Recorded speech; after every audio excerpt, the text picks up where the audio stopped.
Release the list of who in New York is getting SNAP benefits. That's great. The federal taxpayer shouldn't pay for it. She can burden New York taxpayers with as many fraudulent cheats as she wants. But if she won't give the names, why the hell does she want money from the federal government and she won't even tell them the names of who's receiving it? And it's because the Democrat Party, in an organized and systematic manner, supports fraud. We were talking about Minnesota a minute ago, 2 days ago. The Minnesota Government Employees Union put out a long statement on Twitter saying Tim Walz is 100% responsible for this multi-billion-dollar theft and fraud. I'll tell you, you look at something like Obamacare, there are 24 million Americans right now on the Obamacare exchanges. The estimates are 6 million of those are fraudulent. They're just bilking the taxpayers, and there's not a single Democrat in the Senate willing to do a thing about it. So if Kathy Hochul wants to embrace and defend fraudsters, knock yourself out, but I think the Trump administration should say you're not getting a penny of federal money until you produce that list. I agree with you 100%, Senator. And thanks, Rob, for that interview. Stay with us, folks. We'll be right back. There's more First Edition after the break.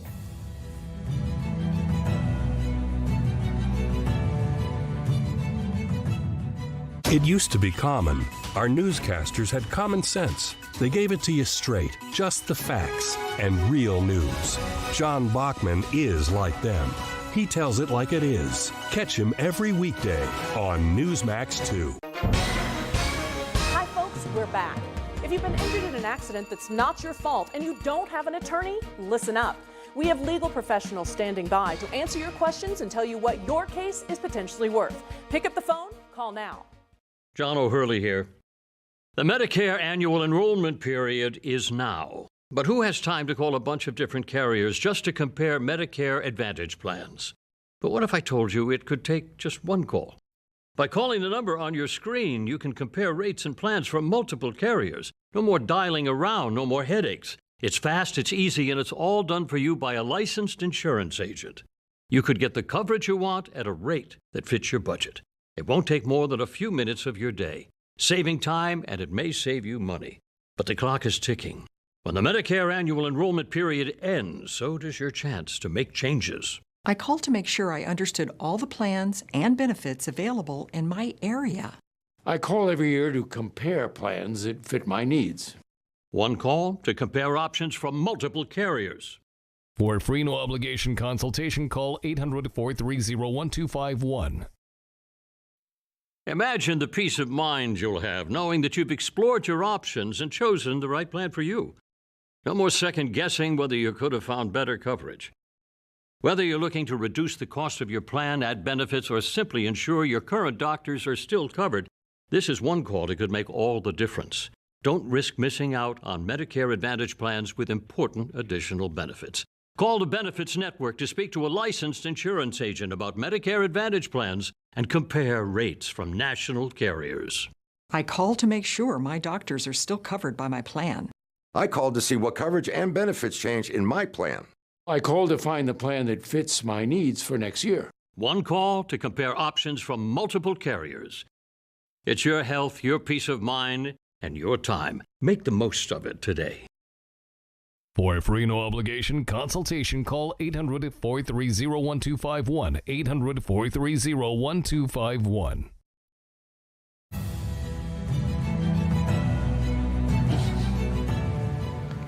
You know, Christian, you never know what to expect when foreign leaders come to visit the White House in the Trump administration. We know what happened when the Ukrainian as well as South African presidents came to the White House. There was a little tension there, and now 2 African leaders will be coming to the White House today to discuss many issues, namely what's on the top of the mind of President Trump with regard to Christians being persecuted in those 2 countries and around the world. Yeah, President Trump is the ultimate peacemaker, and here with those 2 nations, as well as what we saw with India and Pakistan, the Middle East, hopefully Russia and Ukraine, these will all come to fruition and make our world a better place. Not to sound trite, but it really is what he's doing. Yeah.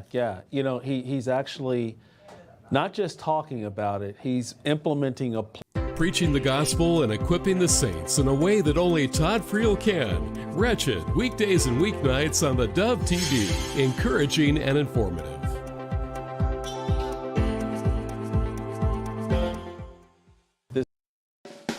You're tuned to the Dove, encouraging and informative.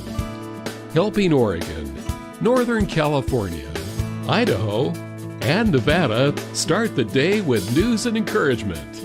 This is Mornings on the Dove. Well, good morning to you. Happy Thursday. Welcome to Mornings on the Dove, where Jerry is now changing. No, don't go there. No, let's see. Okay. Jerry is, he's getting ready to go skiing.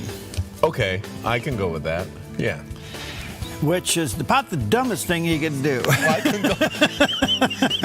There's a portion of me that's a little sore right now that agrees with you. Okay. Anyway, good morning to you. Happy Thursday, better known as Friday Eve. A lot in the news, there always is, and a lot going on around this old crazy world. Mm-hmm. And so hopefully you're just taking it, with the understanding that God is in control, and that is not an excuse. I love the term I heard the other day. What? People that go around and don't get involved in anything say, oh, well, God's in control. Right. It's like leaning on your shovel and praying for a hole. That's really good. Yeah. I thought, what a great line. Uh-huh. That's perfect. Yes. Okay. Yes. So, yes, God is in control of you, but he put you here to do things. Yeah. He put the shovel in your hand. Yeah, and you dig the hole. Right. So that's like leaning on your shovel and praying for a hole. I love it. That was a great line. All right. All right, good morning to you. Happy Thursday. What's up, buddy? Well, here is something that people of all faiths should be agreeing on, and it is Wildlife Conservation Day. Seeks to spread awareness about preserving and protecting the natural world and its inhabitants. This is God's creation. Absolutely. We should be good stewards of it. Yes, absolutely. So on this day, take that to heart. Also, it's National Sock Day, recognizing the rarest of all lasting unities, the marriage of matched socks. Yeah. I have not had matched socks on for over 8 months. Oh, that's right. You got that funny thing going on. I got to compress. Yeah, but you know what happens? Socks disappear. I know that. They literally disappear. Now, is there a sock hole in your dryer? I don't know. When I had my little incident, I had to go into what's called compression socks. People know what compression socks, and I only wear one. So Pam bought me 9 pairs of compression socks, which means I have 18 socks, compression socks for my right leg. Yeah. And I rotate them, 18 socks. I was looking for one the other day. I said, Pam, I don't have any compression socks. So she went in the dirty clothes and stuff. She started pulling in the clean clothes. She found 9. Where's the other 9? They're gone. See, I don't understand. They're gone. I wonder if socks are the UFOs. You know what? They come and leave. You talk about conspiracy theories. That's one I'll get behind. It. Oh, my goodness. goodness. UFOs. Oh, my goodness. All right. Well, and we only have one thing to eat, but it's good. It is National Cookie Day. We can thank the Dutch for more than windmills and tulips, because the English word cookie is derived from the Dutch word koekie, which means little cake. Did you know the first TV commercial featuring cookies aired in the 50s? It promoted Oreos. Since then, cookies have been one of the most advertised snacks in history. Really? And while chocolate chip cookies are America's favorite, even proclaimed the national cookie by President Ronald Reagan, shortbread cookies take the crown globally, from Scottish shortbread to Danish butter cookies. Okay. Yep. And in 1984, 2 men sued Nabisco, claiming the new Oreo filling was less creamy than before. That case was dismissed, but it sparked a cookie conspiracy that fans still debate today. So, were the older Oreo cookies more creamy than the ones that came after 1989? Well, they came out with the Oreo Thin. Oh, you know, you're right. Yes. So I don't know if that was a result of that. I don't know, but Oreos, that's a great cookie, especially crunched up and mixed up in vanilla ice cream. It's called a Blizzard, an Oreo Blizzard. I love it. Well, they're the #1 cookie, Oreo cookies. They are, aren't they? Yeah. Well, especially by Baptists. But okay, tell me all about that. You ever seen that one? No. Oh, okay. Well, Baptists dip their cookie in a thing of milk. Oh, you got it here first. Okay, and Presbyterians just sprinkle milk on the cookie. Oh, that's wonderful. So it's a Baptist cookie. Now you got the rest of the story. I love that. Sprinkle it and they don't. Oh, man. And that's all I got. Okay. Thank goodness. Well, there you go. Here's Pam's little cookie. A look at our weather from Grange Co-op. Today in northern Oregon and southern Washington, rain and patchy fog from Vancouver and Portland with highs near 47 through Wilsonville and McMinnville with highs in the upper 40s and a light south wind. Continuing down the Willamette Valley with rain and patchy fog mainly before 10 a.m. for Salem, Albany, Corvallis, and Eugene with daytime high temperatures in the upper 40s and lows in the mid 40s. In central Oregon, a chance of rain and snow, then rain with daytime highs in the upper 40s for Prineville and Bend and mid 40s around Sun River. Over in Boise, Idaho, a chance of rain and snow with a high near 42. Along the Oregon coast, a chance of rain with patchy fog in near 56 in Coos Bay, a chance of showers in Port Orford with a high near 58 and Brookings near 57, mostly sunny in upper 50s in Crescent City, California. In southern Oregon, patchy fog for the Rogue Valley, then partly sunny with a chance of showers and highs in the low 50s for Grants Pass, Medford, and Ashland. Partly sunny in the Klamath Basin with highs in the mid 40s. Into northern California, mostly sunny in Wairika with a high near 51. Mostly sunny skies for Redding with a high near 60. And Chico and Sacramento with daytime high temperatures near 55. In the Bay Area, mostly sunny in low 60s in Santa Rosa. Sunny in Napa with a high in the upper 50s. A high of 60 today in San Francisco under sunny skies. And today in San Jose, mostly sunny with a high near 62. It's a look at your Thursday weather from Grange Co-op. Beautiful shot of our valley this morning with the city lights. A full moon last night and 29 at my house this morning. Was it? Yeah. I had something really interesting happen this morning. So I'm leaving the driveway and I'm coming down the road, and a baby fox gets out in front of me. Really? Yeah, so I slow down. I think, well, it's going to go to one side or the other. Yeah. I bet you that fox stayed in front of me for almost a mile. Really? Running full bore. Tiny. First of all, I thought it was a cat. Yeah. And it did stop. It turned around and go, well, that's a baby fox. Poor little thing. It just kept running. So I thought, well, I'll just shine the light so I can see where it's going. Right. Finally, it went off the side of the No kidding. Yeah, a little baby fox. I wonder where Mama was. But anyway, full bright moon last night. Yeah, big stuff. And it's icy this morning, so be careful out there. Yep. Well, we have some encouragement this morning with Pastor Jack Graham. He teaches that the Bible transforms our soul. In verse 8, we discover that your Bible will transform your soul. The Bible transforms your soul because there is life in God's Word. Because there is life, the Bible has the power to convert the human soul, to turn life around. The Bible's message is the message of salvation. This is what the Bible is all about. God gets His Word to you and anyone who truly wants to know Him.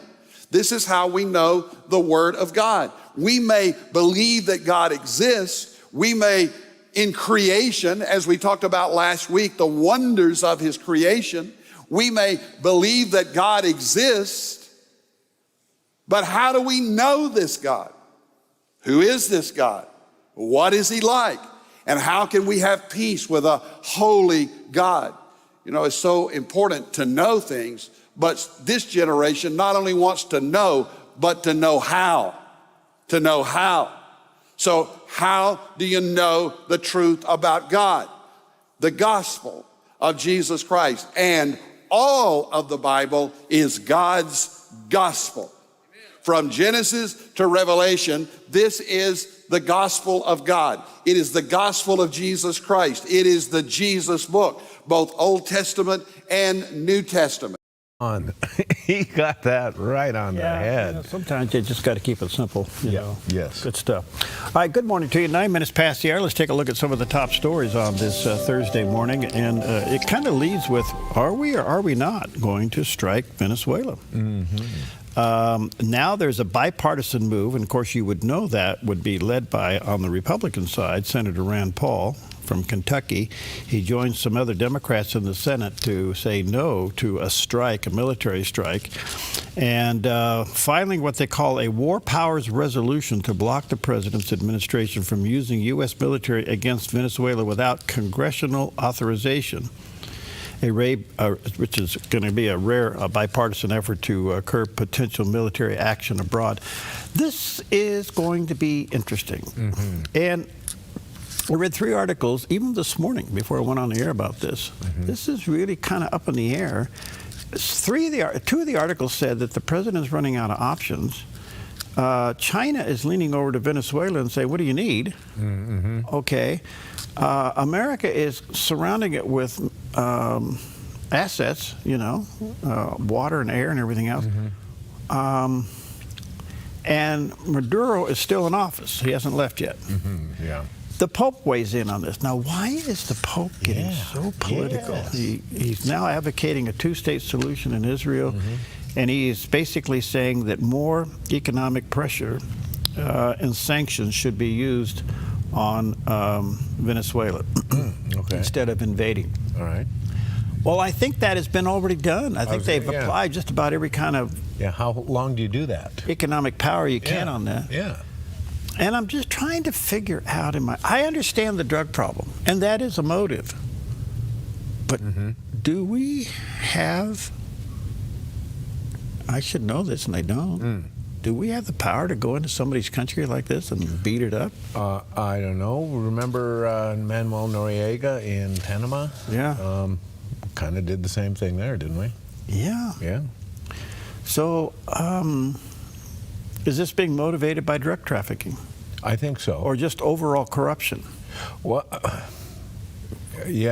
well, I think that we have that, and you know that would be kind of the secondary benefit of maybe a regime change there. This president, though, has not been one of those who is in for regime change. He kind of bills himself as the president of peace. But this one it's like a thorn in our side. And so I don't know. I don't know. Well, we'll see what happens. Could this start other people? I mean, does Goofy Head over in North Korea get involved in this? I mean, how loose of a cannon is he? So anyway, we'll keep an eye on that story for you. It is developing. In the meantime, some of those military officials are being hauled in to ask about blowing up boats. Admiral Bradley, who was the one responsible for the secondary strike on the boat after Pete Hegseth had left the room, is being called before Congress today to explain. He's got some explaining to do. In the meantime, Governor Newsom in California and the Attorney General down there have announced a new California Department of Justice online portal that lets members of the public submit information, including photos and videos, about potentially unlawful conduct by federal agents operating in the state. Can you can you imagine this? Nope. Now, first of all, it's just reeks with anybody can abuse this portal. Oh, sure. So, is this a publicity stunt? Is anybody going to take this thing seriously? I don't know. We all know that Newsom is using California. Newsom wants to become president. All of his speech are global, national, international in origin. He is the fair-haired boy of the radical left. He's got a problem. What? His state's starting to turn on him. And all of his rich donors in Southern California that lost their house are basically saying, take a hike, buddy, because nothing's happened down here for us to get reestablished. Haley Berry, who's quite the actress. What Right. was she? She was she like Monkey Woman or something? What was her big role? I don't know. She's had some big roles. You guys are laughing in there. The control room just. I don't think so. Well, but she is. like that. She is a big star. I don't. And she is going against the grain from. I know she played some kind of a wild deal. Okay, and she is quite an actress. She's really good. Yes. Yeah, but anyway, she basically said in a speech to her colleagues down there, no, it's not a good idea that Newsom becomes president. Good. So she hit him pretty hard. But look, he's got a lot of explaining to do. Yeah. And it's going to be I will say one thing. He's the closest thing to Bill Clinton we've seen in a long time. He can spin anything. Well, yeah. And remember Slick Willie? That was the term they gave him. You remember? Slick Willie's going to be back in the news, and he's coming back. He's inching back in because the left keeps demanding all this information on the Epstein files. Well, he's all over the Epstein files. So you might as well just go to the island and stay there. Yes. Yeah. They released a video of the island the other day. Did you see that? No. Pretty interesting. Really? Oh gosh, it was like a Taj Mahal. No kidding. Well, I don't doubt it. But anyway, those are some of the top headlines this morning. Other things are breaking. We'll bring it to you. All right. Golly. All right. We'll take a quick break and wait for some of those cookies to thaw out over there. Yeah, we got them. Yes. All right.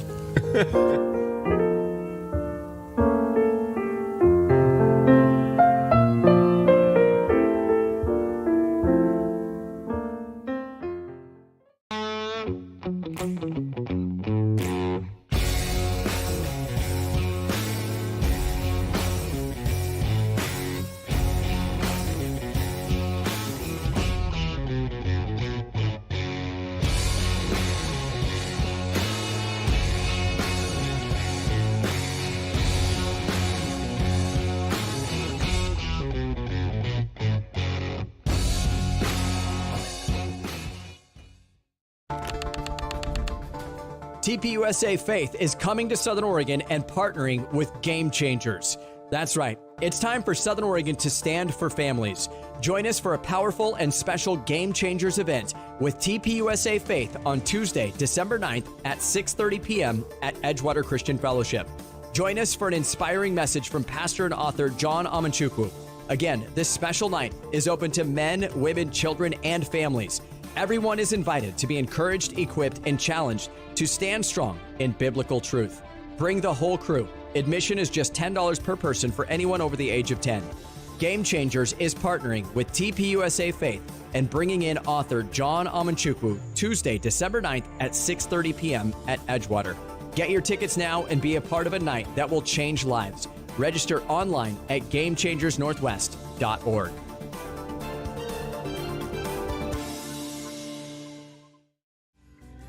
Every day in Southern Oregon, lives are shaken by poverty, violence, and hardship. Last year alone, the Salvation Army reached more than 11,000 people in Jackson County with food, shelter, and critical support. Behind every meal served, every family housed, and every life restored, there's a volunteer making it happen. Please join us. There are many ways you can volunteer and make a difference in someone's life today. The Salvation Army doing the most good together. This message made possible by the Oregon Health Authority Hospital-Based Intervention Grant. Well, good morning. 18 minutes past the hour on this wonderful Thursday, better known as a Friday Eve. It's hard to believe it's December 4th. Yes. Oh, man. Wow. Okay. A little backyard news. This is kind of a little bit of a brain scratcher for those of you who live outside the area. Bear with me here for a moment. But the Asante Ashland Community Hospital, which great little community hospital. Its birthing center and inpatient surgery center will be closing. Now, this is kind of interesting because Ashland is growing, but Asante took this over, leaving only the emergency room, according to the plan shared with the staff yesterday, and by Asante, which is a Medford-based healthcare provider serving Southern Oregon and Northern California. And Asante is calling it a transition from a 49-bed community hospital to a satellite campus of Rogue Regional Medical Center. I guess the question I have is, what are the citizens of Ashland? I mean, they're going to leave the emergency room. Isn't a birth an emergency? It can be, yeah, right. Especially a sudden, unexpected. When someone goes into labor, it's time. That can be an emergency. I mean, are you supposed to get an Uber and go on into town? Oh my goodness! Wow. But anyway, I think this. No, you know what this really is? It's a sign of the times of consolidation. It's a sign of the times of all industries are consolidating. It has a lot to do with the cost of doing business, everything else. Yeah.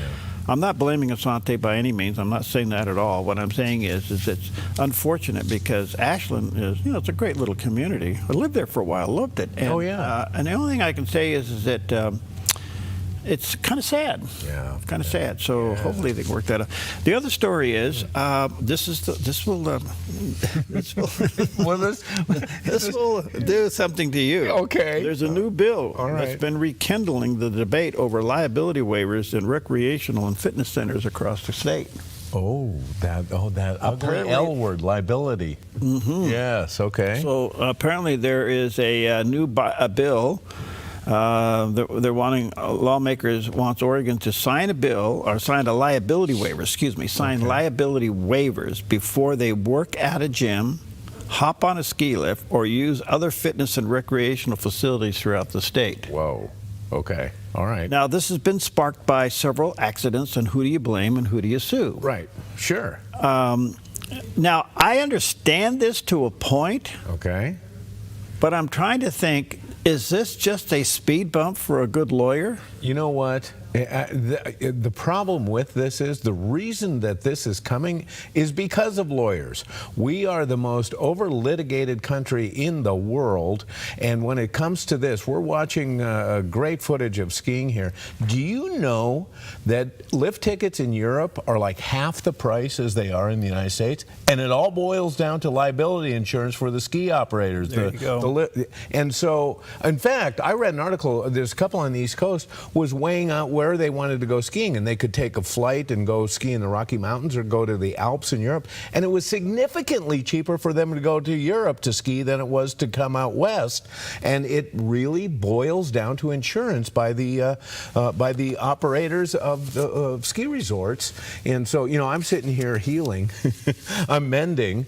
But you know what? When you go on, the onus was on me. Where I was, what I was doing, it was my responsibility. It wasn't the ski resort's issue that I skied off of a wind cornice. Yeah. Well, my lawyer might think different. Well, he was just not aware of what you did to yourself. Right. He didn't want to be embarrassed to have you as a client. And Pam right now is saying, amen, brother, you did it. It's all on you. Well, I guess, look, I understand this stuff, but you make the point, and that is we're so happy. Oh, yes. And you have to have insurance for insurance. Right. Which is so crazy. Add to this the craziness that Senator Golden did to the state over the fire map. And what it did to insurance. Yes. I mean, he needs to be put out to pasture. That is a bad deal. But you make the point so well. I mean, it's just a part of life here. And I tell you what, I'm looking at budgets and everything for you, and here comes my insurance bill. Oh man! And I'm sitting there going, all right, well, that stops me from doing a lot of stuff. Yeah. Right. Anyway, don't get me going. It's too early, and I'm waiting for those cookies to thaw. And here's the deal, Perry. Insurance, premium rates keep going up, and benefits keep going down.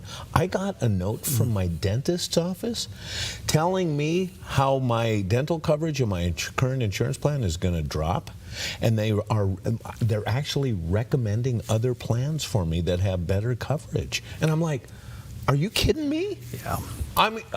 So rates go up, benefits go down. Read the fine print. Yeah, read the fine print. That's right. But look, this is a big deal. And then over on the national scene, the Affordable Care Act needs subsidies to stay alive. What does that tell you? Exactly. You're right. It's just so crazy. Yes. Anyway, so much for that. I don't need to get my blood boiling this morning. How did we get going on that? I don't know. Obvious. And everybody out there. So let me ask you, what do you think the chances are of this going through, and how will ski resorts deal with this, or other places that you got to go in and you got everybody, every guest on the hill is going to go in and sign a waiver every day when they come out?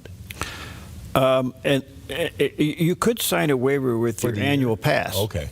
Or your seasonal pass. All right. You know. But those poor day people, Those day people will have to sign a waiver. They'll have to sign every day. Yeah. I'll be darned.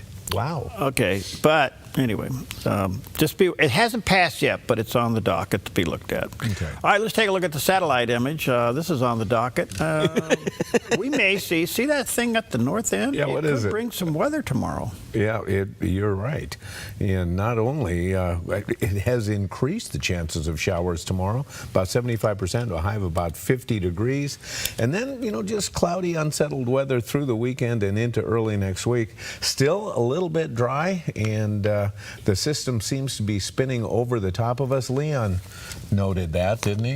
Things split. And we see that, too, because they've had quite a winter so far in portions of the Midwest and the East, and that continues as well. So, but not for us. We need the snow now. Bring it on. It is time, absolutely. Okay, well, Representative James Comer from Kentucky joined Fox Business's Stuart Varney. He discussed President Donald Trump's move to declare former President Biden's actions signed by AutoPen null and void. Previous president put us in legal peril with respect to the unauthorized use of his AutoPen. It's not just about using the AutoPen to sign legal documents. It's about the unauthorized use. And that's what our oversight investigation found, that no one in the Biden orbit could ever specifically say a single time that Joe Biden was involved in the decision-making process on those pardons and on those executive orders, especially over the last 3 months of the Biden administration when the AutoPen was used 96% of the time. So I think what President Trump did is exactly right. It's what our oversight investigation recommended, declare all the pardons null and void. Wow. So what does that mean? I don't know. Well, so they must have, in the Oversight Committee, they must have gotten evidence or testimony that the AutoPen was being used without direct authority from the president. Okay. And that would be the null and void point. Yeah. So if they have testimony to that, then I would say, yeah, you got a real problem here, Coach. What are you going to do? And would it even help to question the ex-president about it? Because would he be able to recall I don't know. Knew and what he didn't? He seems to be declining, but I did see him at Dick Cheney's memorial or funeral there at the National Cathedral. And he seemed to be okay. I mean, he's walking and talking and slow, But I don't know how, I have no idea what his cognitive ability is, but I think if they can prove, and they have testimony, that people use the AutoPen without the president's absolute authority, they got the case. Yes, exactly. And be respectful and let him just kind of fade away, because it'll be embarrassing to put him on the stand. So. Good point. All right. Hey. Cookies. Cookies. Cookies. Cookies. We'll be right back.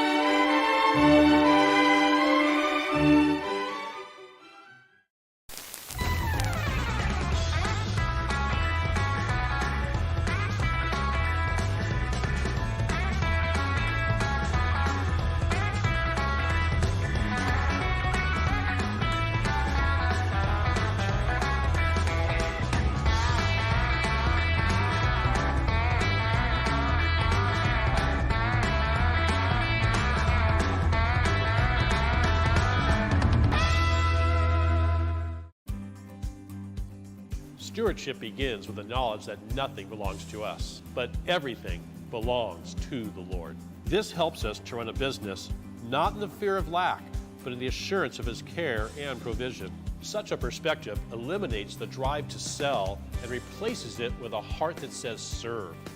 This begins with serving our clients and coworkers with integrity and genuine care. That's why at Kelly's, it's automotive service with a heart for God, and treating others as we ourselves would want to be treated. Our promise is to never sell our clients anything we don't believe they need.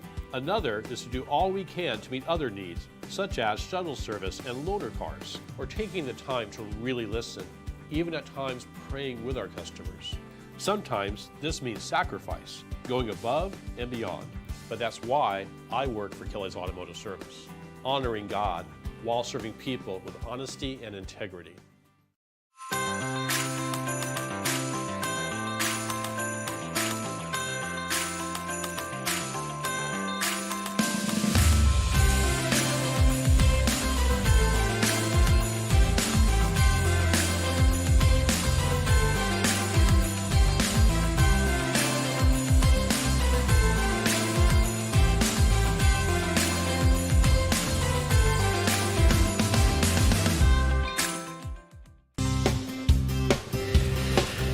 Well, good morning. Happy Thursday, better known as Friday Eve. It is the 4th of December, and just thought I'd let you know you have 20 days to do something right. That's your fair warning. That's your fair warning. All right. Okay, and I don't know. It's amazing to me how fast you can order something online, and the next day it's sitting at your door. I haven't figured that out yet, but it's mysterious.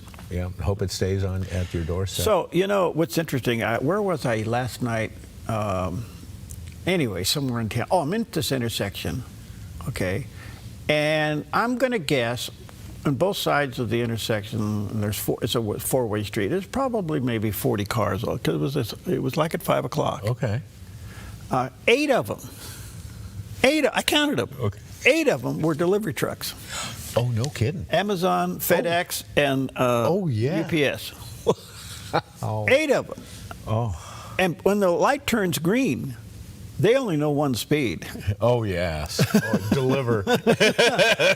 Yes. So right across the street here, down a little bit, is the new Amazon distribution center. Oh, yeah, right. Have you seen it? Yep. Get there about, I think they have a shift change around 3 o'clock. Oh. All right. Okay, so you have drivers out early in the morning, and then they have drivers that start at 3 and go to like 9 at night. Oh, wow. And all of a sudden, there is 30 trucks at that intersection. Right. Wow. Hey, are we using drones around here yet to deliver? Yeah, you fly a drone over my house. It's been a long time since I shot a skeet. And I'm pretty good at it. I bet you are. Okay, enough of that. All right, let's check in with CBN News Watch. This is CBN News Watch.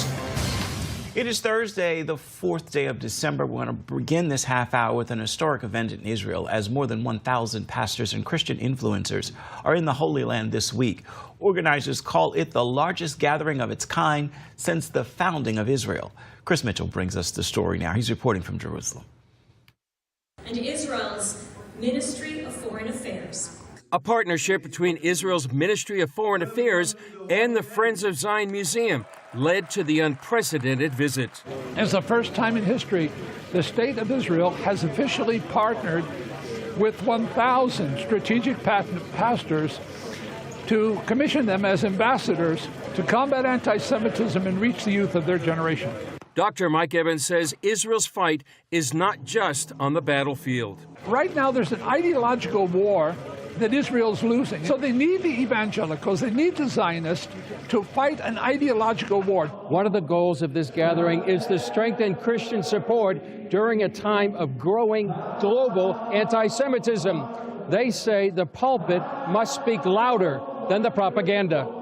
So it's just, I think, an extraordinary time for pastors to go to their pulpits and to speak with clarity and with boldness and to push back on the anti-Semitism, the bigotry that is being pushed toward Jewish people and toward the people of Israel. Unfortunately, the pulpit has become quiet about those things. We've allowed cultural voices to speak louder to the congregation than the pastors have on these topics. So it's been motivating to make sure that we go back and bring the message of who Israel is to the Lord and our role as Christians to continue to support and pray for Israel. There's a growing cancer within the evangelical movement in America, where people are thinking Israel doesn't matter and there's nothing biblical about our relationship to Israel. This is very dangerous. Ambassador Huckabee, a former pastor, sees a rising danger in the church. Because this idea that God will break his covenant, or he has broken his covenant with the Jewish people, it borders on blasphemy. Because if God will break his covenant with the Jewish people, what on earth makes me think as a Christian that he will keep his covenant with me? Wednesday, the pastors went to the Nova Music Festival site, where Hamas terrorists slaughtered 378 and kidnapped 44. That was emotional. That was devastating. I have 4 teenage children in Austin. We go to music festivals. That's what you do in Austin. And to think about the kind of terror that those young people experienced, it's just unfathomable. Jiwa believes pastors need to see Israel for themselves. The narrative that the mainstream media, especially in the U.S., has been fed, or the messages that are out there, I think that pastors and church leaders all need to come and understand and see the truth about the matter, the true story, and what actually happened here. This gathering is a prelude to a massive campaign planned for next year. We're launching in 2026 a global program to reach 1 million pastors and 1 million churches globally to teach them a biblical worldview so they realize God's not canceling any promises to the Jewish people, and he's not canceling to the Christians either. Chris Mitchell, CBN News, Jerusalem. Going to continue our coverage now with Chris Mitchell joining us from Jerusalem. So, Chris, was this a critical time for Israel for this event to be held? Ephraim, very, very key. I think Israel, by its own admission, feels like it's losing the information war. They see support for Israel eroding. I mean, you can see that through polling, and especially even in the church, especially in Gen Z, what they're fighting, as Mike Evans was talking about, they're fighting bots. They're fighting bots from Iran. They're fighting an information war from Qatar, and especially TikTok, to a younger generation that's really getting swarmed by a tsunami of much misinformation. So Israel right now is fighting back, and it's employing these pastors. And as Ambassador Huckabee told us in our interview, it's not to indoctrinate anybody. It's simply to let them see for themselves and tell the truth. And when they actually are here on the ground and see what's happening, it just transforms their perception of what's happening here in Israel. Great music coming up next. Okay. We're not rushing. We're not. Hi, how you doing out there? Sorry about that. Yeah, well, it's just technology. We're actually running 15 things at once here. That's right. You know what? The other day I was watching.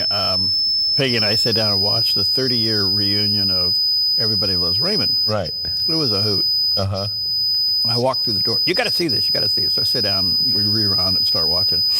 But at the end of this show, they brought out everybody that was involved in the show. Okay. What it took. I bet you there was a staff of at least 60 people. Uh-huh. And we're doing this whole show with 8.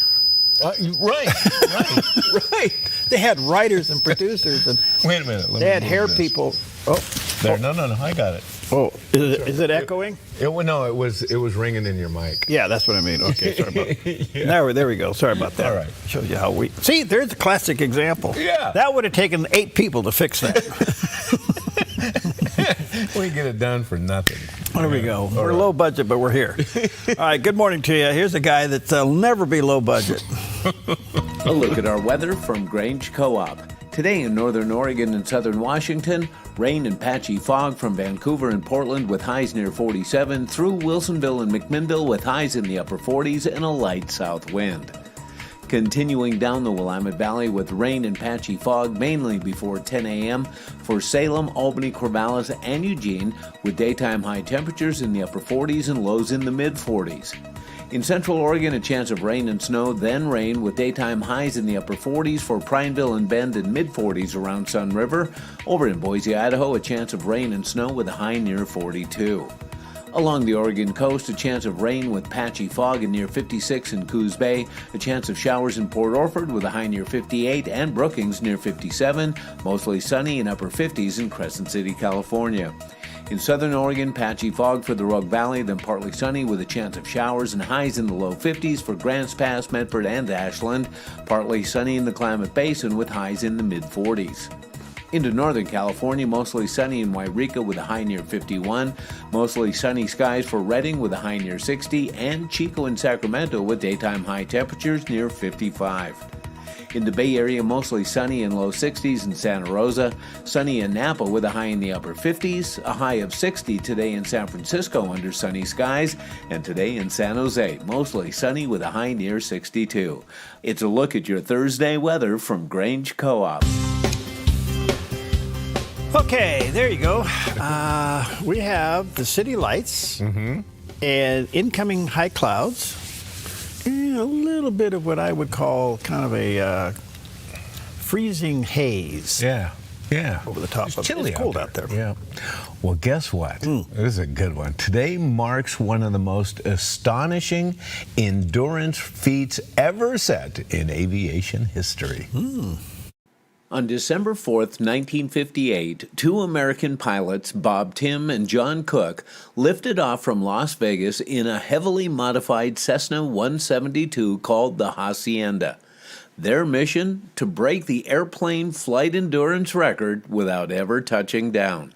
The flight was sponsored by the Hacienda Hotel, hoping for publicity, but the pilots were driven by something even bigger, seeing just how far a small aircraft could go.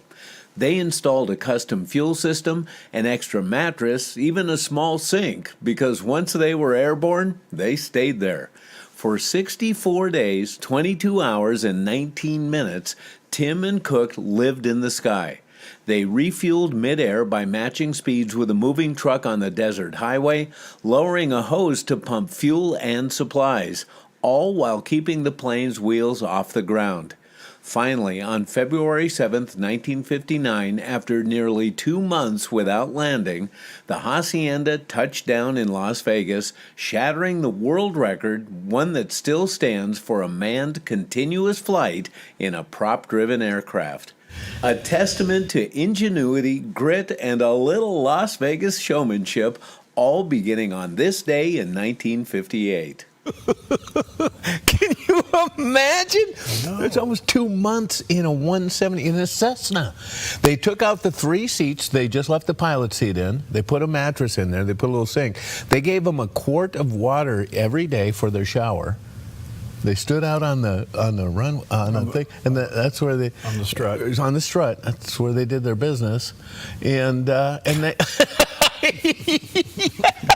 Yes, and they flew around for almost 2 months. Now they said that as they flew, they even had a way that they could do an oil change while in flight. So they changed the oil, but they said that carbon built up through the course of that flight in the engine, and it was losing power. Yeah. And so eventually, and near the end, when they would go low to get fuel, they could barely climb back out to get back up into the air. So eventually it had to come down. But they were in that plane for 64 days. That is amazing. I forgot all about that. That is absolutely amazing. Well, first of all, a 172 is like flying a kite with doors. Is it really? I don't see. There's nothing to it. No kidding. Yeah, I mean, I don't. Today it would be a good trainer. They used to have a 150, and then they went to 172. The next one up is a 182. But the 172 was just a little too light, and it didn't fly very fast. Yeah, well, and good thing, too, because when they were getting fuel and they were matching speed with that pickup, they're doing 75 miles an hour. Wow. 75. Well, that is... that's great history. Yeah. All right. Well, Michael Lawrence, he's, again, one of the apologists that works with Crossway. He does answer a question I think all of us think about sometimes. Okay? Mm-hmm. Are we really a Christian if we keep on sinning? Here you go. When Christians begin to realize that being saved means being changed from the inside out, and therefore we're called to lives of holiness, it can often be the case that we begin to worry, If I sin, am I really a Christian? The reality is, somebody who's not a Christian is not worrying about that sin that's causing you so much trouble. We are called to holiness, and holiness is one of the evidences that we're genuinely saved. But the fact that you're concerned about it, the fact that you might be worried about it, shows that your heart has been changed. It shows that you're in the fight. It shows that you don't like the sin that you're doing, and you wish it could be different. The person who is not saved, the person whom God hasn't regenerated and given a new heart, they're not worried about that at all. So hate your sin, put your sin to death, work hard to say no to sin, and then trust that your desire to do those things is part of the assurance that God is giving you that He's at work in your life. Mm-hmm. Yeah, relax. Mm-hmm. You know, you haven't reached perfection, and you won't on this side of heaven. So I think we put a lot of guilt on ourselves. But I also know this, the greatest trick of the enemy is to get you to think like you're not good enough. Yes, great point. Yeah, that's his job to mess your brain up. All right, a quarter before the hour, we'll take a quick cookie break. Yes. We found some cookies. Yes, we did. Thank you, ladies.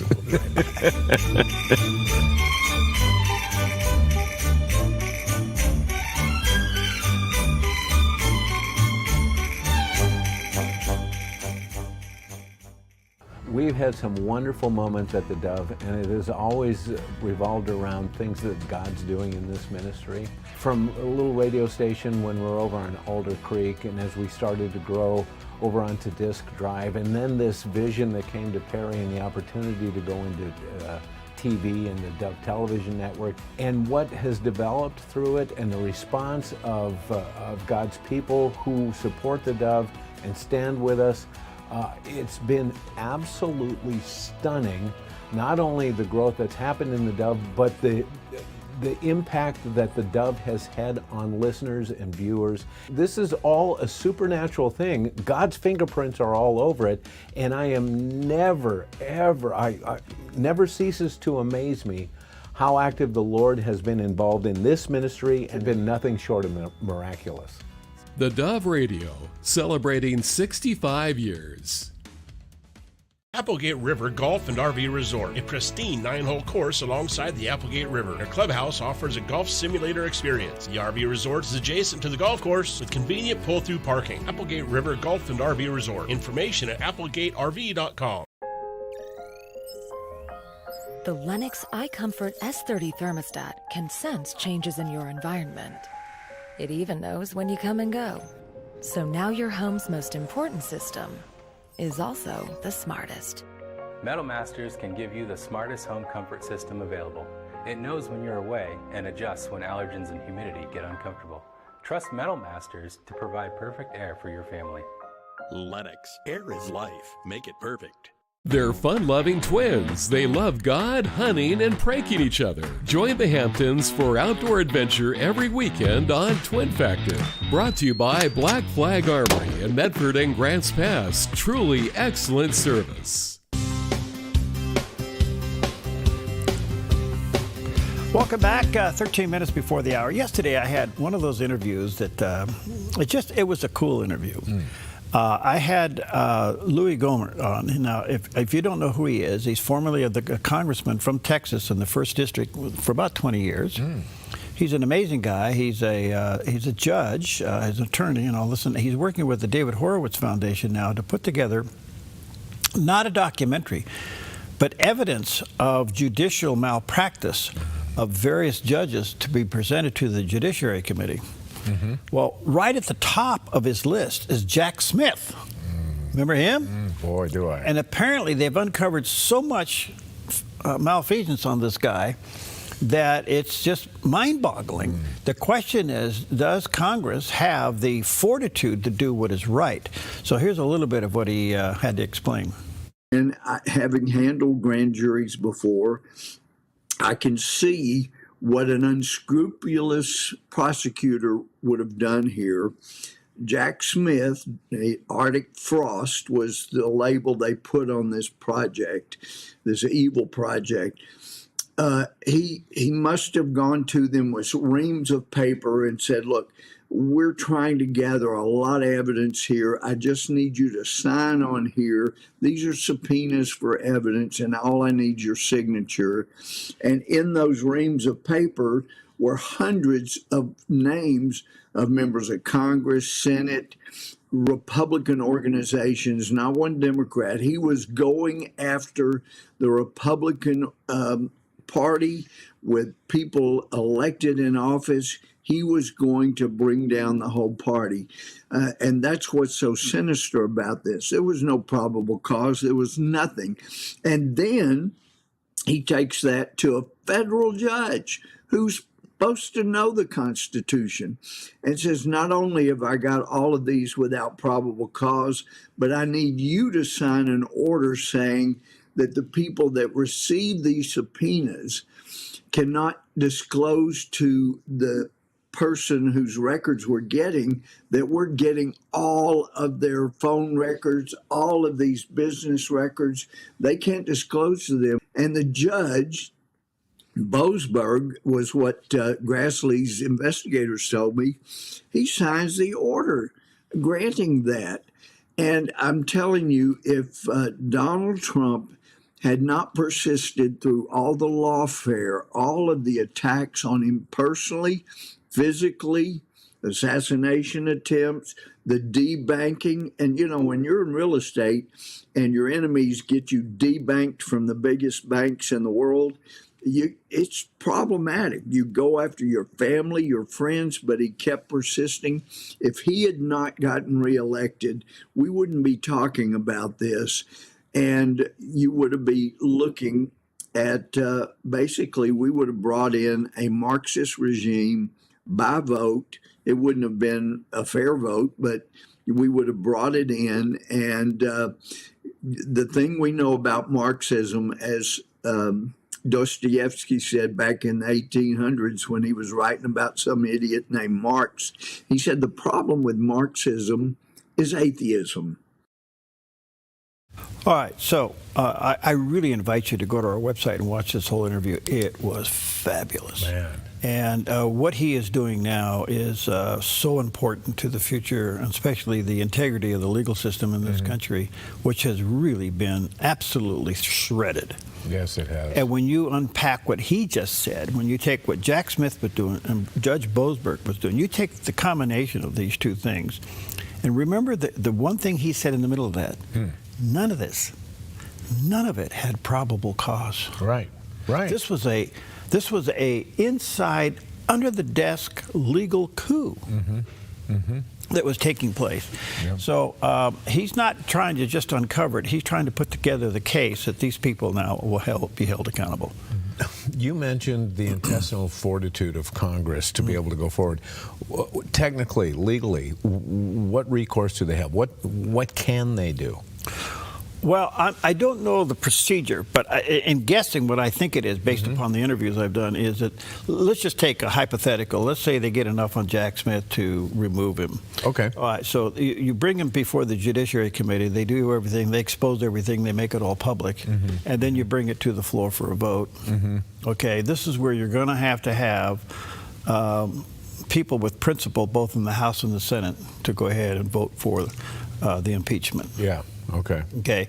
And a lot of people have said in the past, why even bother? You'll never get the vote. I think we're in a different attitude now because when it's one thing to go after somebody politically because you don't like them, right. But when you see what they actually have done in breaking the law and ruining the system, they're ruining the system. Yeah. You have no law if you break the law and get away with it. So that's kind of what's going on. Well, we've seen in this push, and we've heard the term, New World Order.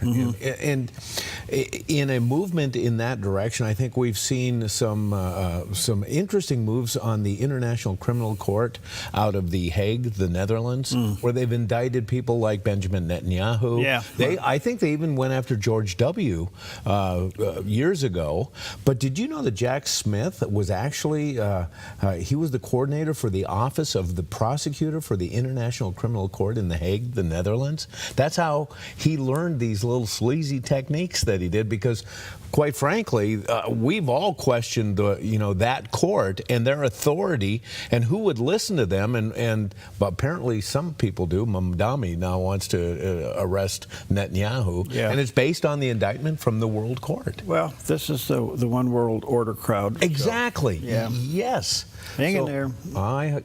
You said fortitude. I hope Congress has the fortitude to go through with this.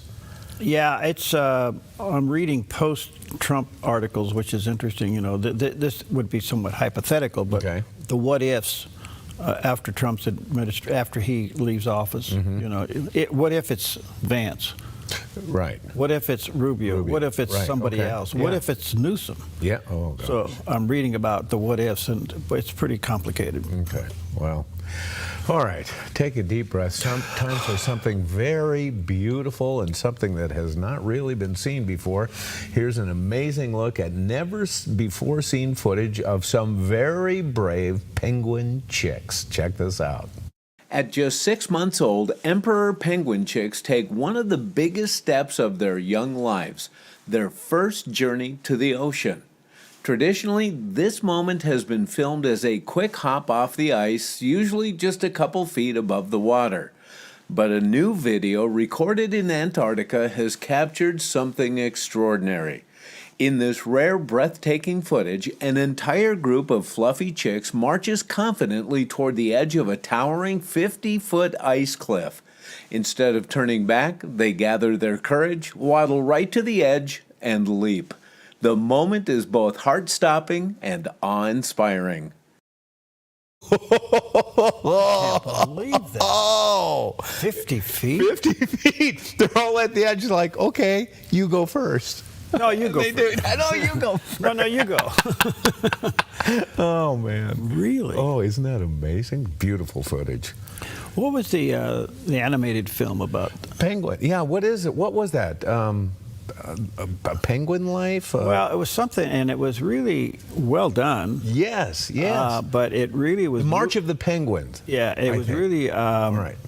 And the sad part about it was that film had a huge political twist. Yes, it did. Yeah. That climatology. Yeah. Well, and the ice was shrinking and all this stuff. Right. Yeah. But it went from that movie to 50 feet. 50 feet. That one's impressive. Yeah. All right. Take with you 1 Peter, chapter 2, verse 11. Beloved, I urge you as sojourners and exiles to abstain from the passions of the flesh, which wage war against your soul.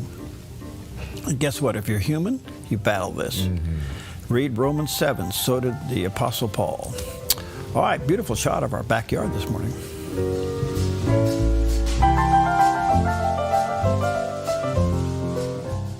I was 36 years old, and my wife and I decided to sell our house and buy a daytime radio station. And we moved to Southern Oregon, our young family. We came to Southern Oregon. So I had to go out early in the morning at sunrise, turn the station on at the transmitter site, run back into the studio, go on the air for a couple of hours, program the station during the day, and then at sunset go back out and turn the radio station off. That's how we started. And we did that for about a year and a half, till we were able to get a license to stay on the air 24 hours a day. After that, that was a huge move forward, but we were still a 1,000 watt radio station. Then eventually we got another frequency and another power increase. We went from 1,000 watts to 20,000 watts AM. The Dove Radio, celebrating 65 years, encouraging and informative. At Rogue Hearing in Phoenix, we help you hear life again, clearly and comfortably. From expert hearing tests to custom aids and more, the team at Rogue Hearing delivers care you can trust. Rogue Hearing in Phoenix at the shops at Exit 24. Personalized hearing care right here at home. Life is complicated enough. Why worry about what to do with your extra car? Skip the costs of maintaining it, storing it, insuring it, or renewing registration. Car repairs? Forget about it. Here's one easy solution to your car problem. Donate it to our station. It's fast, free, tax deductible, and if you donate, you're going to feel incredible knowing you're supporting quality programming. Interested? Just call this toll-free number or donate online. Thank you. TPUSA Faith is coming to Southern Oregon and partnering with Game Changers. That's right. It's time for Southern Oregon to stand for families. Join us for a powerful and special Game Changers event with TPUSA Faith on Tuesday, December 9th at 6:30 p.m. at Edgewater Christian Fellowship. Join us for an inspiring message from pastor and author John Amanchukwu. Again, this special night is open to men, women, children, and families. Everyone is invited to be encouraged, equipped, and challenged to stand strong in biblical truth. Bring the whole crew. Admission is just $10 per person for anyone over the age of 10. Game Changers is partnering with TPUSA Faith and bringing in author John Amanchukwu Tuesday, December 9th at 6:30 p.m. at Edgewater. Get your tickets now and be a part of a night that will change lives. Register online at GameChangersNorthwest.org.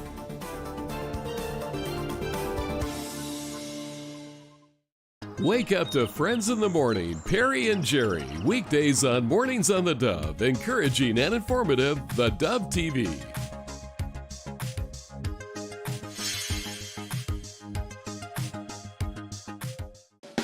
You're tuned to the Dove, encouraging and informative. Helping Oregon, Northern California, Idaho, and Nevada start the day with news and encouragement. This is Mornings on the Dove. And good morning to you. Happy Thursday. Welcome to Mornings on the Dove. And this is the happening place, especially when Jerry Bilden shows up. You just kind of hold on. It is the happening place. We just don't know what's going to happen. Yeah. Yeah. And if it doesn't happen, we make it happen. Yes, indeed. Good morning to you. Happy Thursday, better known as Friday Eve, the 4th of December. It's hard to believe that. Yeah. You got 20 days to get it together. Yes, you do. Nice morning. Yeah. All right. Anyway, it's amazing the older you get, the less you need. Yeah, well, that is true. And the harder it is to buy. Yeah. At least for, that significant one that you need to get something really good and special for. It gets tougher. I need advice. You need advice? Yeah, it gets tough, man. Now, wait a minute. Yeah. You're married to Pam. Yeah. There's hints all over your house. You're just not looking. You're not paying attention. You are right. All right. Anyway, good morning to you. Happy Thursday. Chilly out there. 29 in some areas and 32 in most of the areas this morning. So ice, be careful with that. What's up? What do you got? Yeah, and it's cold all the way in through California, too. Into the Central Valley and everything. It's been chilly. So, today is Wildlife Conservation Day, a day that we should all, especially as people of faith, we should all, rally around this as good stewards. We seek to spread awareness about preserving and protecting the natural world and its inhabitants. And we are lucky in this slice of God's creation. We can see a lot of it. We see some great, wildlife, nature, and again, we want to be good stewards with that. Right. Also, a mystery of all mysteries. It is National Sock Day, which recognizes the rarest of all lasting unities, the marriage of matched socks. And if you have them, congratulations, because they just disappear. I'm beginning to believe that socks are the hidden UFOs. Yeah. They show up and they disappear. Yes, they do. And how come they always disappear in a dryer? And how come you can take a dryer apart and never find them? I have no idea. I just don't get it. And have you ever worn mismatched socks? Because you can't find the match, or do you just get rid of the extra one and then go find a pair? Well, I tell you, my sock drawer, you know what I do? Yeah. I make sure the blacks are over here and the blues are over here. Oh, really? Oh, I like this. That's what I do. No, I'm going like this. No. Oh, but the black one's over here and the navy blue one's over here. So I don't do what you just talked. I remember Kevin Lehman. Yeah. He always wore wild socks. Okay, yeah. But then he came in with 2 different wild socks on, and he didn't know it, and we made fun of him. Then he tried to convince us that it was intentional. I don't think so. Well, you know what? My grandkids, they all intentionally wear mismatched socks. Well, see, that's the new style. It is. Yeah. And I don't know if it's them intentionally, doing that, or is the fact that their moms don't want to match up all the socks after doing the laundry. Said, you guys figure it out. Well, Alice was wearing some Santa Claus socks yesterday. Oh, I didn't see those. Yeah. All So right. anyway, socks are fun, but they disappear. Yes, they do disappear, and if you have matching socks, congratulations, it's your day. It's National Sock Day.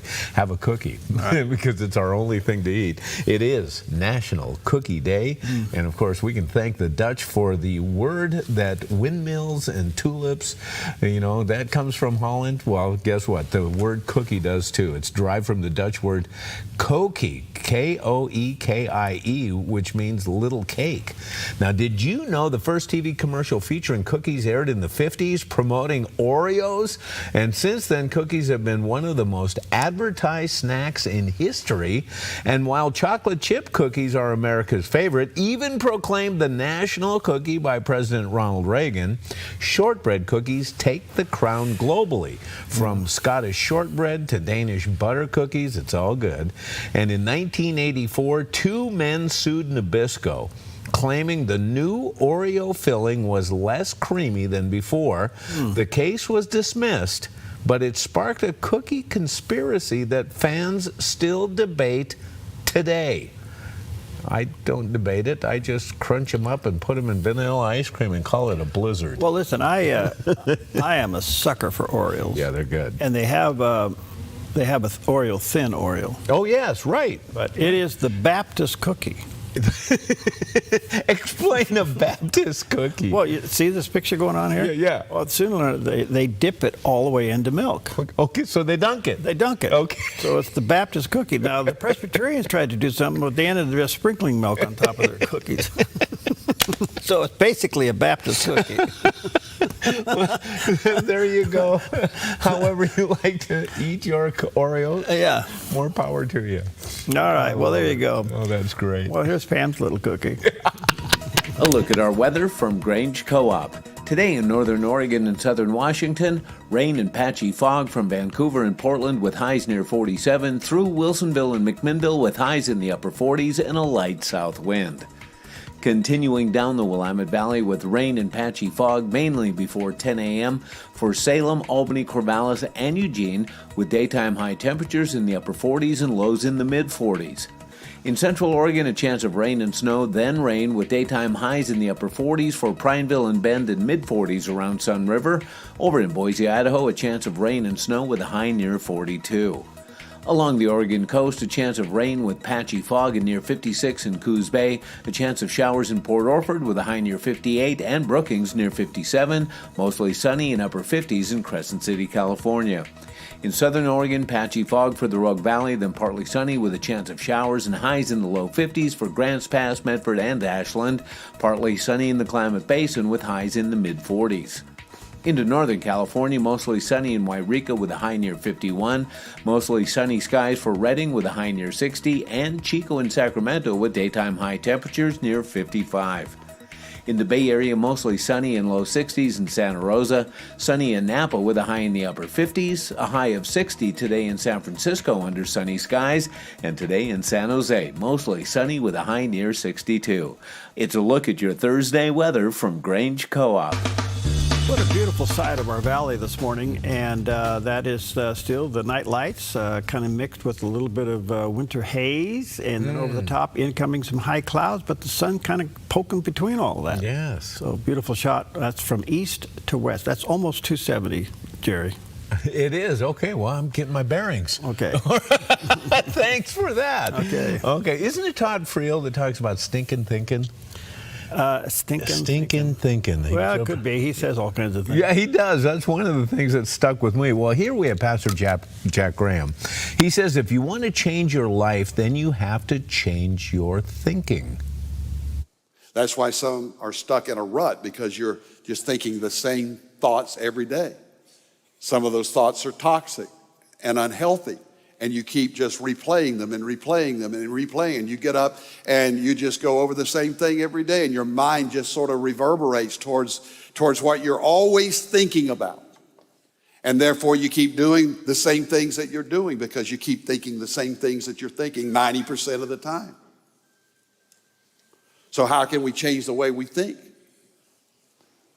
The scripture says, as a man thinks in his heart, so is he. And so how can we change our lives? We change our lives by the way that we think. We stop thinking in the same old way, what Zig Ziglar used to call stinking thinking. And we began thinking in new ways. And what is the new way that we think? We think the Word of God.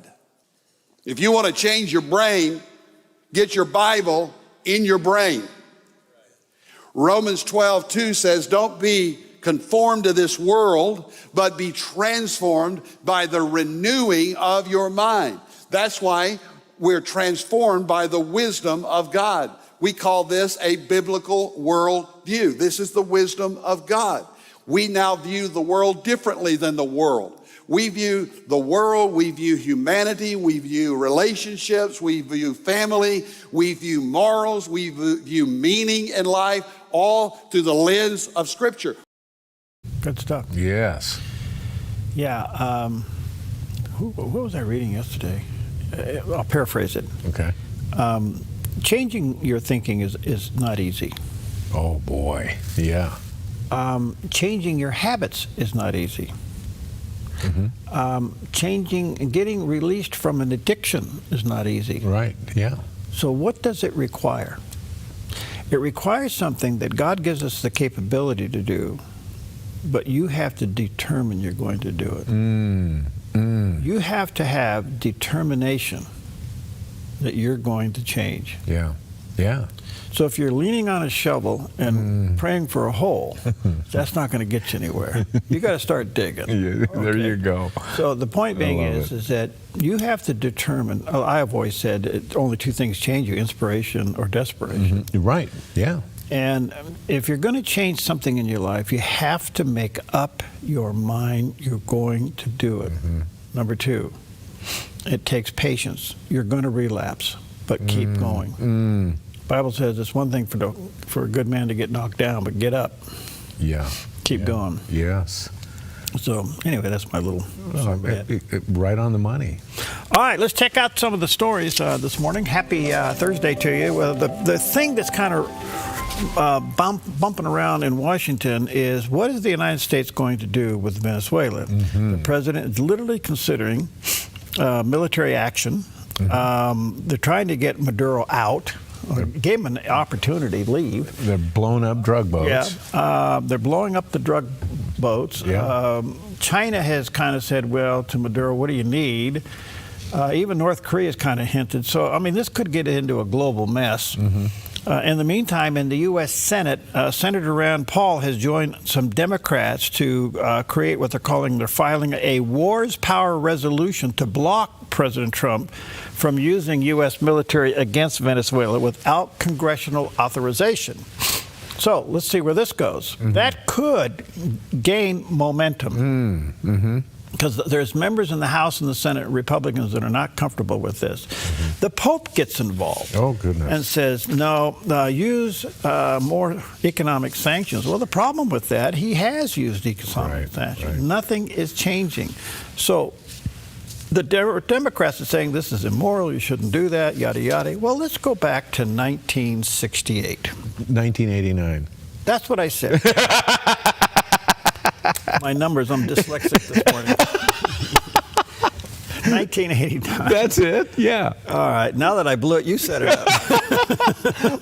well, then Senator Joe Biden. Oh, him. Yeah, Joe Biden had some things to say about interdicting drug traffickers and such, and it doesn't seem to align with Democrat philosophy these days. Let's listen to what Joe Biden said in 1989.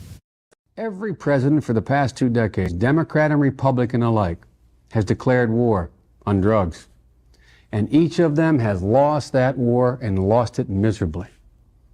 They lost because they attempted to deal with only part of the drug problem. They lost because their initiatives were pulled apart by bureaucratic squabbling among their advisors. They lost because they always did too little and they did it too late. We don't oppose the president's plan. All we want to do is strengthen it. We don't doubt his resolve. All we want to do is stiffen it. The trouble is that the president's proposals are not big enough to deal with the problem. We think we should do more to stem the flow of drugs across our borders, and we think we should go one step further. Let's go after the drug lords where they live, with an international strike force. There must be no safe haven for these narco-terrorists, and they must know it. We have to lock up the dealers for a long, long time, and we have to attack the source from which the drugs come. And we have to do that not a piece at a time, but all at once. And we have to do it now. And there's not any reason why we can't do that. We have the power, we have the money, and we have the knowledge. Do we have the resolve? Well, from '89 to when he was president, all that just went out the door. It all went out the door. You're right. Isn't that stunning? It is. The trouble with those old clips, they come back. Boy. Yeah. Yeah, here's a good question. Huh. Why is it just now coming up? Why didn't it come up in the middle of his administration? Yeah, good point. Good question. There you go. All right, here's one. Governor Newsom, he's interesting. Guess what? He wants to be president of the United States. Have you noticed that? Well, he's got a problem. A lot of people don't want him to be president of the United States. The Palisades, Pacific Palisades people down there, which is a lot of his rich donors, are turning on him. But in the meantime, he announced something yesterday. He and the Attorney General of California announced the California Department of Justice online portal that lets members of the public submit information, including photos and videos, about potentially unlawful conduct by federal agents operating in the state. This is absolutely crazy. With AI being what it is, you can manufacture anything and post it. And then the burden of proof is on the other guy. Wow. I mean, he's just trying to make points to the radical left base. Right. Because he's losing some of his big donors. Oh, okay. Yeah. Okay. And when you had Haley Berry, actress, come out and say he shouldn't be president in a speech yesterday, that pretty much... Absolutely. And isn't this, it's kind of in line with what our governor has said, too, where she's threatened to arrest ICE agents and such. What's going on the left coast? I want to see on film a local police officer arresting a federal agent. Yes, indeed. Oh, great point. Yep. You know, this is all smoke and no fire. Because you know what? It ain't going to happen. It ain't going to happen. Yeah. If it does, it'll be... What a standoff. Yeah. Oh. All right, I got to get my numbers right. It was 1989, 1968. Oh, I know what the answer is. What? Cookies. We'll be right back. Yes. And dancing and prancing and vixen, Comet and Cupid and Donner.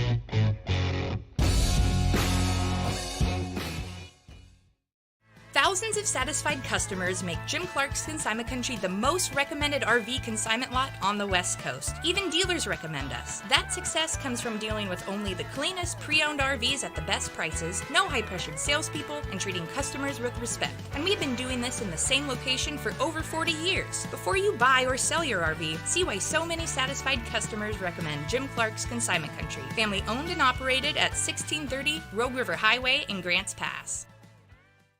Don't let pain hold you back. I'm Dr. Joel Brind, and I developed Sweetamine to stop inflammation the all-natural way. Just use it like a sweetener once a day. It's that simple. My unique formula harnesses the power of glycine and works around the clock to boost your overall health, stopping chronic inflammation that causes pain. Try my 12-day challenge risk-free for just $19.95 with free shipping at sweetamine.com or call 1-855-GET-SWEET today.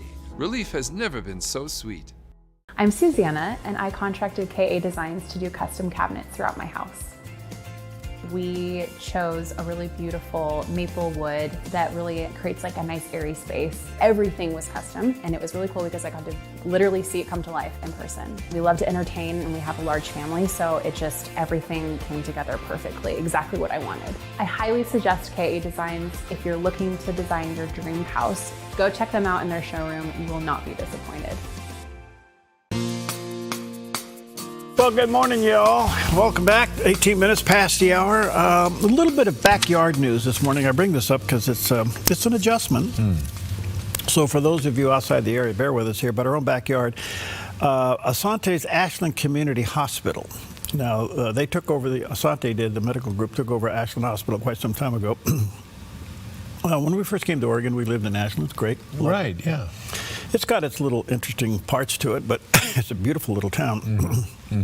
Anyway, they have announced that this spring they're going to be closing their birthing center and inpatient surgery center. So it's basically going to be an emergency room and a small hospital, and they're no longer going to call it a community hospital, but a satellite campus of Rogue Regional Medical Center. So I think what this is another indication of consolidation, cost of operation, efficiency. The whole issue of medical provisions in this country is just so crazy. Insurance is a big part of all this stuff played together. Yes. But I guess I have one quick little question. Isn't having a baby could be an emergency? I would think so. I mean, wouldn't that? Yes. I mean, you call Uber and try to get into the other town? I mean, what do you do? Yeah. No, maybe point. that's what you ought to have, Uber birthing center. No. On the run. Oh, no. Get these mobile vans out there. When it's your time, call Uber. I'm just having fun with it, folks. I Anyway, know. it's a little FYI. Coming this spring, there's going to be a big adjustment over there. That is, yeah. All right. Here's one for people like Jerry. There's a new bill being presented in the Oregon legislature requiring signed waivers for skiing, rafting, workout places, any kind of recreational outdoors. Right. Any place you can potentially hurt yourself. Basically. Yeah. So operators of, especially if it's ski resorts. Yeah, this is the big one. Is the big one. I would say rafting probably is too. I would think so too, yes. But even down to workout facilities may. Now that one surprises me, but I guess you can hurt yourself on the machines too. So is this all? This is insurance driven. This is insurance companies out of control. We already have them out of control here. We pay nearly twice. Jerry, go! Jerry, go! We pay nearly twice as much for lift tickets in this country than they do all over Europe, and it's all because of insurance companies and liability insurance to the ski resorts. Now, you know, I've banged myself up a little bit skiing. Yeah. But the onus is on me. It's not on the ski resort. I didn't run into something, you know, a snowcat or something that shouldn't have been there. You know, it's a natural hazard. A beautiful one, but it you know, if you're not willing to take the risk, then don't do it. All right. So, do you think this will go? This got legs? Apparently, other states have done this. Boy, you know what? If I was recreational waivers. Okay, here's the deal. If this will abate the insurance companies, okay, but will it? I don't think it does. I don't think it does either. No, it's kind of like the fire map. It's not going to. Well, look what it did. Right. It ruined everything. Oh man. Thank you, Senator Golden. And this has been going on for a long time in this country. When I was full-time ski instructor, man, we were drilled over and over again about conditions on the hill and liability problems and how it's going to drive all the ski resorts out of business. This was back, you know, a long time ago. This is the 80s. Well, apparently, if this passes, if you got a seasonal pass at your favorite mountain, you'd probably sign a waiver there. If you got a day run, you're going to sign there. It hasn't happened yet, but it's coming, and other states have done this. I would assume this is something in the very near future. But I will say this: I don't think this stops lawsuits. I think you have a good point there. Yes, I mean, somebody is at fault. If you're a good attorney, you're going to. Well, you didn't have the sign in the right place. Right. You didn't have the yellow line properly. I mean, this, you know. Yes, exactly. So, anyway. Oh, man. Oh. Anyway, beware of that. All right, 24 past the hour. Let's take a look at what's happening with Wall Street this morning. Thank you, Preston. What a nice guy. I like Preston. He has smart lawn. And if you're smart, you'll talk to them. The Dow's off 43.5. The Nas 58 down.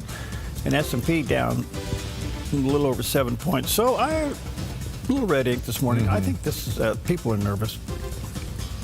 This is one of those days where everything's red. Gold's off a few pennies, 42.30. Silver's up but down, 57.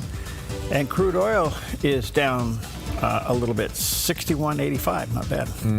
So red ink. Well, we're seeing a little bit of problems arising out of Minnesota. A lot of fraud, corruption. It has, and of course, the governor, Tim Walz, is in the middle of it, kind of denying culpability, and it's in the Somali community. $1 billion?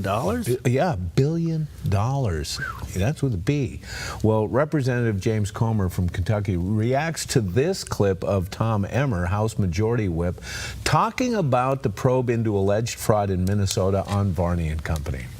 You got the largest fraud case pandemic fraud case in the country, the Feeding Our Future, $250 million. But you got Medicaid housing fraud. You got Medicaid autism fraud. You've got all kinds, hundreds of millions of dollars that they built out. If that's true, that Tim Walz knew about this and that he was retaliating against his own state employees who were telling him it was going on, we got to look at, it's not a matter of resigning.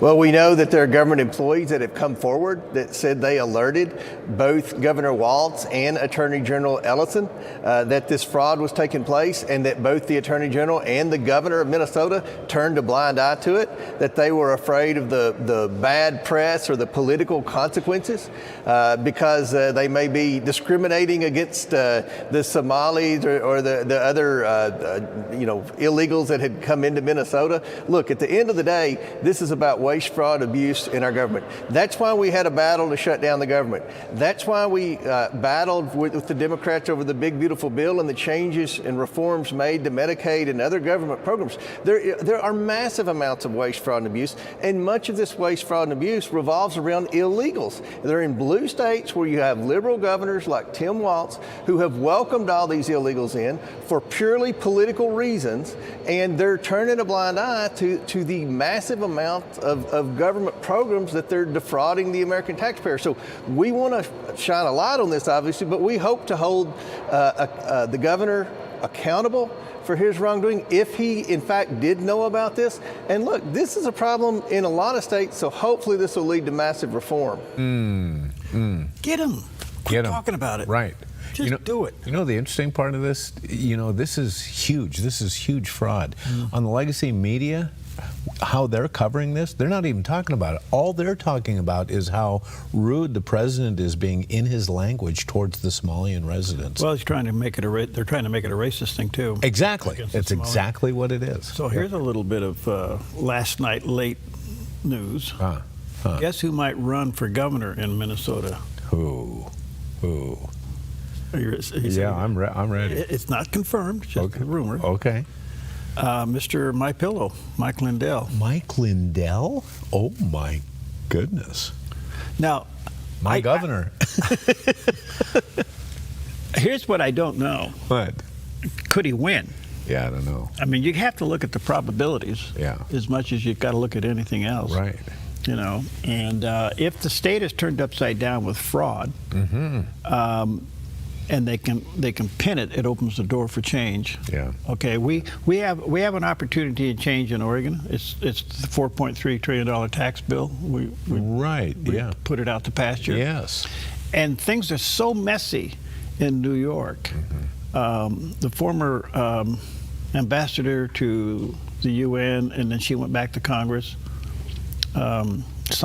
Stefanik. Oh, yes. Yeah. She's running for governor of New York and polling very well. Oh, interesting. So who knows? Oh, yeah. Who knows? Good stuff all the way around. Okay. I don't know. Maybe you ought to run for something. Yeah, I'm running for the border. No, you don't want to go down there. No. There's problems. No. The cartel pick you up. Okay, I'll go to Taco Bell. Okay. Ding, ding. We'll be right back.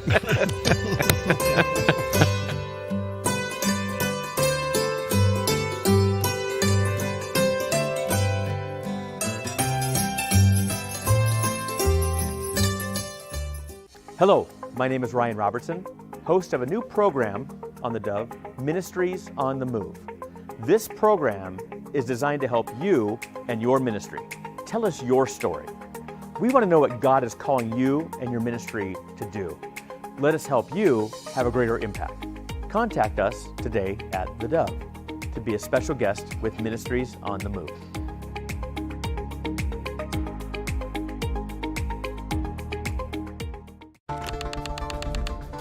TPUSA Faith is coming to Southern Oregon and partnering with Game Changers. That's right. It's time for Southern Oregon to stand for families.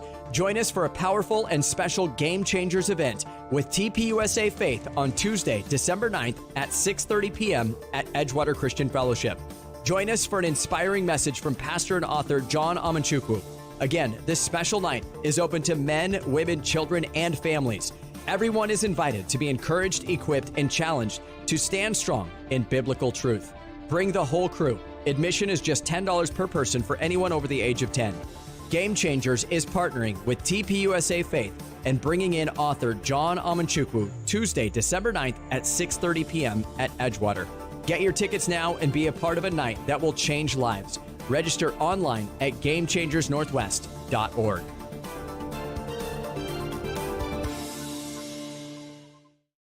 At Kelly's Automotive Service, being good stewards of what God has entrusted to us is at the core of our business. We believe what we do matters.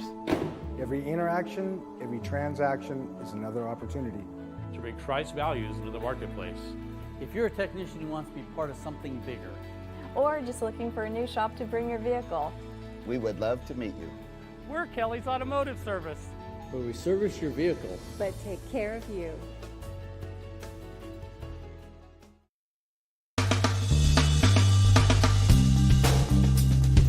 How y'all doing out there?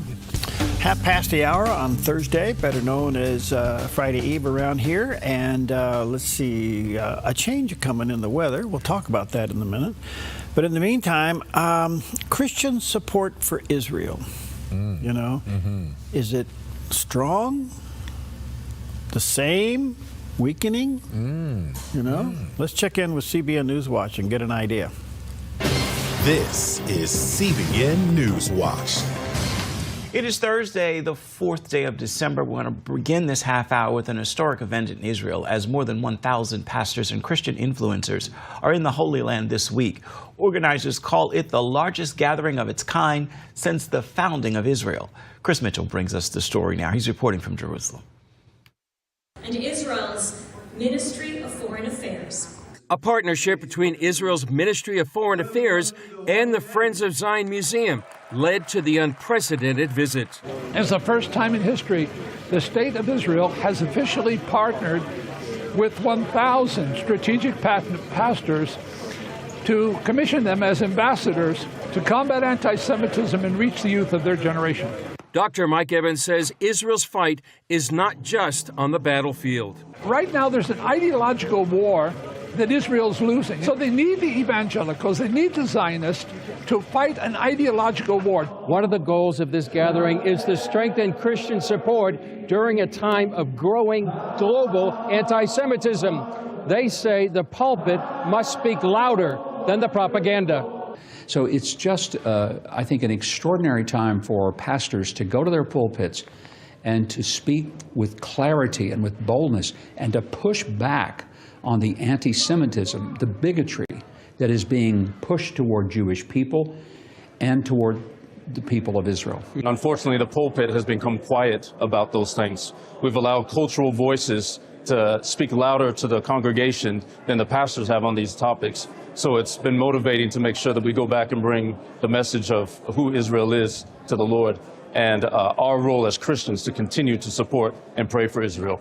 There's a growing cancer within the evangelical movement in America where people are thinking Israel doesn't matter and there's nothing biblical about our relationship to Israel. This is very dangerous. Ambassador Huckabee, a former pastor, sees a rising danger in the church. Because this idea that God will break his covenant, or he has broken his covenant with the Jewish people, it borders on blasphemy. Because if God will break his covenant with the Jewish people, what on earth makes me think, as a Christian, that he will keep his covenant with me? Wednesday, the pastors went to the Nova Music Festival site where Hamas terrorists slaughtered 378 and kidnapped 44. That was emotional. That was devastating. I have 4 teenage children in Austin. We go to music festivals. That's what you do in Austin. And to think about the kind of terror that those young people experienced, it's just unfathomable. Jiwa believes pastors need to see Israel for themselves. The narrative that the mainstream media, especially in the U.S., has been fed, or the messages that are out there, I think that pastors and church leaders all need to come and understand and see the truth about the matter, the true story, and what actually happened here. This gathering is a prelude to a massive campaign planned for next year. We're launching in 2026 a global program to reach 1 million pastors and 1 million churches globally to teach them a biblical worldview so they realize God's not canceling any promises to the Jewish people, and He's not canceling to the Christians either. Chris Mitchell, CBN News, Jerusalem. Going to continue our coverage now with Chris Mitchell joining us from Jerusalem. So, Chris, was this a critical time for Israel for this event to be held? Ephraim, very, very key. I think Israel, by its own admission, feels like it's losing the information war. They see support for Israel eroding. I mean, you can see that through polling, and especially even in the church, especially in Gen Z, what they're fighting, as Mike Evans was talking about, they're fighting bots. They're fighting bots from Iran. They're fighting an information war from Qatar, and especially TikTok, to a younger generation that's really getting swarmed by a tsunami of much misinformation. So Israel right now is fighting back, and it's employing these pastors. And as Ambassador Huckabee told us in our interview, it's not to indoctrinate anybody. It's simply to let them see for themselves and tell the truth. And when they actually are here on the ground and see what's happening, it just transforms their perception of what's happening here in Israel. Well, hi, Jerry. Nice to see you. Morning. Good morning. Good to see you. And thanks for coming to the work today. That'd be nice. He was over outside. He stuck his head outside to do this. Take a look. A look at our weather from Grange Co-op. Today in northern Oregon and southern Washington, rain and patchy fog from Vancouver and Portland with highs near 47, through Wilsonville and McMinnville with highs in the upper 40s and a light south wind. Continuing down the Willamette Valley with rain and patchy fog mainly before 10 a.m. for Salem, Albany, Corvallis, and Eugene with daytime high temperatures in the upper 40s and lows in the mid-40s. In central Oregon, a chance of rain and snow, then rain with daytime highs in the upper 40s for Prineville and Bend and mid-40s around Sun River. Over in Boise, Idaho, a chance of rain and snow with a high near 42. Along the Oregon coast, a chance of rain with patchy fog in near 56 in Coos Bay, a chance of showers in Port Orford with a high near 58, and Brookings near 57, mostly sunny in upper 50s in Crescent City, California. In southern Oregon, patchy fog for the Rogue Valley, then partly sunny with a chance of showers and highs in the low 50s for Grants Pass, Medford, and Ashland, partly sunny in the Klamath Basin with highs in the mid-40s. Into Northern California, mostly sunny in Wairika with a high near 51, mostly sunny skies for Redding with a high near 60, and Chico and Sacramento with daytime high temperatures near 55. In the Bay Area, mostly sunny in low 60s in Santa Rosa, sunny in Napa with a high in the upper 50s, a high of 60 today in San Francisco under sunny skies, and today in San Jose, mostly sunny with a high near 62. It's a look at your Thursday weather from Grange Co-op. Beautiful shot of the sunrise this morning, and I'm not sure if that isn't the top of Mount Ashland. Yeah. But that is certainly from east to west. Wow. And as you can see, the sun coming up, and it's one of those moments where the sun coming up over the mountains reflects off the high level clouds and gives you all kinds of color. Gorgeous. Absolutely beautiful. Oh, all right. Beautiful stuff. Today marks one of the most astonishing endurance feats in aviation history. On December 4th, 1958, two American pilots, Bob Timm and John Cook, lifted off from Las Vegas in a heavily modified Cessna 172 called the Hacienda. Their mission? To break the airplane flight endurance record without ever touching down. The flight was sponsored by the Hacienda Hotel, hoping for publicity, but the pilots were driven by something even bigger, seeing just how far a small aircraft could go. They installed a custom fuel system, an extra mattress, even a small sink, because once they were airborne, they stayed there. For 64 days, 22 hours, and 19 minutes, Tim and Cook lived in the sky. They refueled midair by matching speeds with a moving truck on the desert highway, lowering a hose to pump fuel and supplies, all while keeping the plane's wheels off the ground. Finally, on February 7, 1959, after nearly 2 months without landing, the Hacienda touched down in Las Vegas, shattering the world record, one that still stands for a manned continuous flight in a prop-driven aircraft. A testament to ingenuity, grit, and a little Las Vegas showmanship, all beginning on this day in 1958. Whoa. I don't think I could hold it for 2 months. No.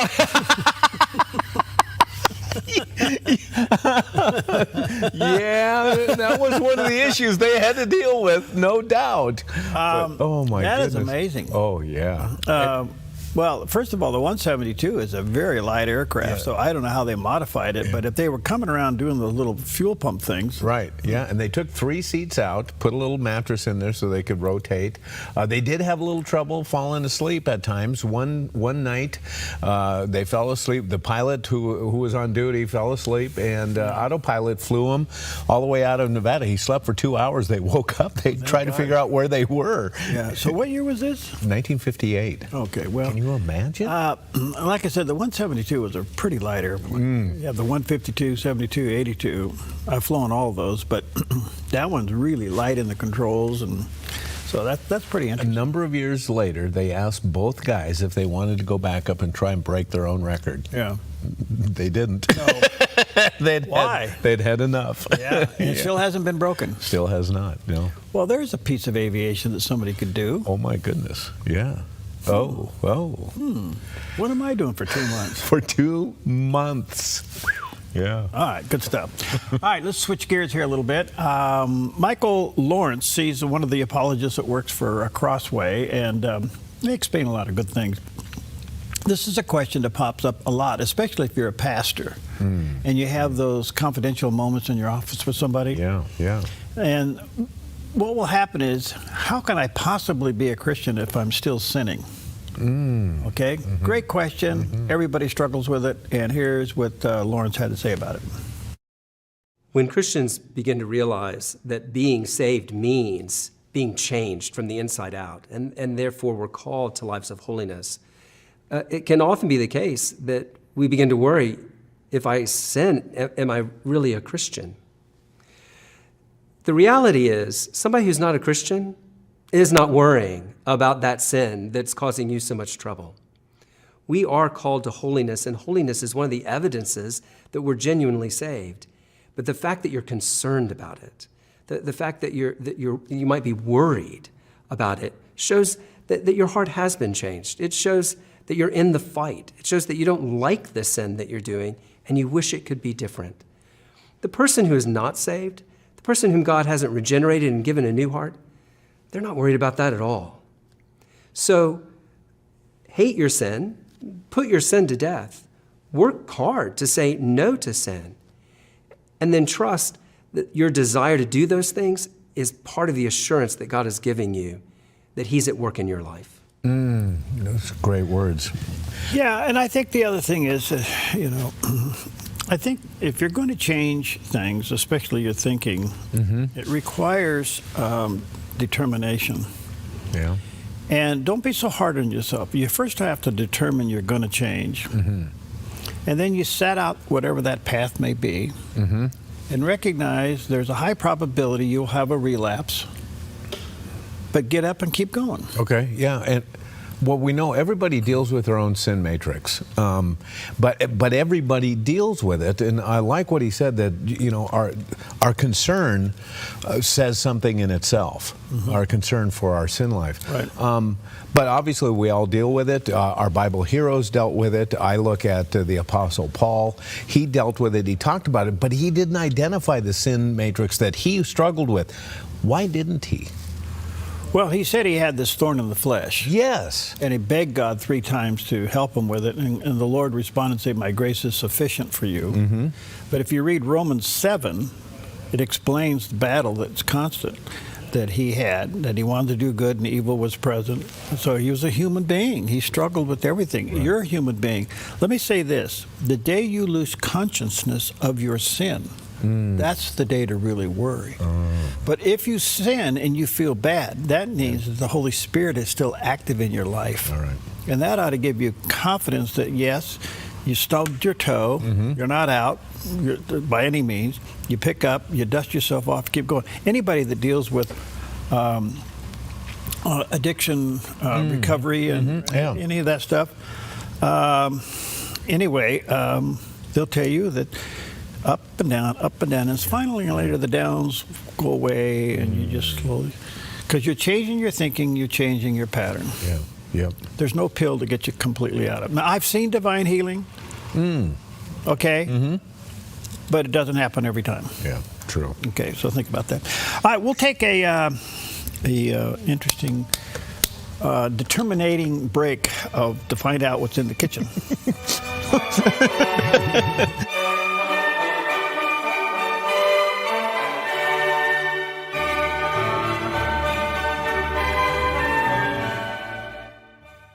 We tried to get into television about 10 years before we actually got a license.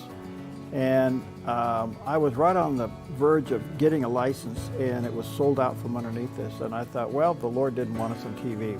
But however, I saw the potential in TV. I saw the power of television. 10 or 15 years later, the opportunity came to us, and a gentleman woke up in the middle of the night who had a license. And he felt like the Lord said, "You were to call Perry Atkinson at the Dove Radio." So he calls me up and he says, "I got this television license, and the Lord's telling me I'm supposed to sell it to you."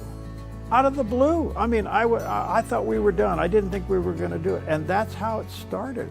You talk about God's perfect timing. Had I done television 10 years before we got into it, it would have been hugely expensive. God has perfect timing in everything if we just have the patience to stick with it. The Dove TV, encouraging and informative for 15 years. The Lennox iComfort S30 thermostat can sense changes in your environment. It even knows when you come and go. So now your home's most important system is also the smartest. Metal Masters can give you the smartest home comfort system available. It knows when you're away and adjusts when allergens and humidity get uncomfortable. Trust Metal Masters to provide perfect air for your family. Lennox, air is life. Make it perfect. The amount of the fluid the baby has, she has 2% survival rate. Me and my wife, we know that abortion is not on the table, so we told them we are not going for it. In our minds, if the doctors are giving up on us and the baby, there is no one for us to run but to God. I know my God will see us through this. Thursday on the 700 Club, right here on the Dove TV.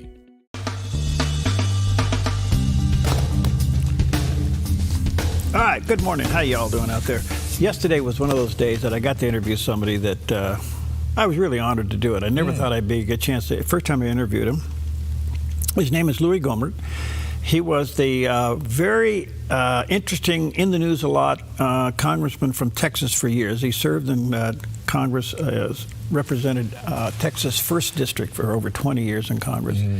Formerly a judge, prosecutor, he knows all the law and everything. He's working with the David Horowitz Foundation right now with a bunch of other very high talented people, and they are working on doing the research to bring rogue judges to accountability. Oh boy. And to see if they can finally put an end, so to speak, or at least have some consequences to judicial malpractice. Yes. He really is just a hoot of a guy, but a very strong Christian.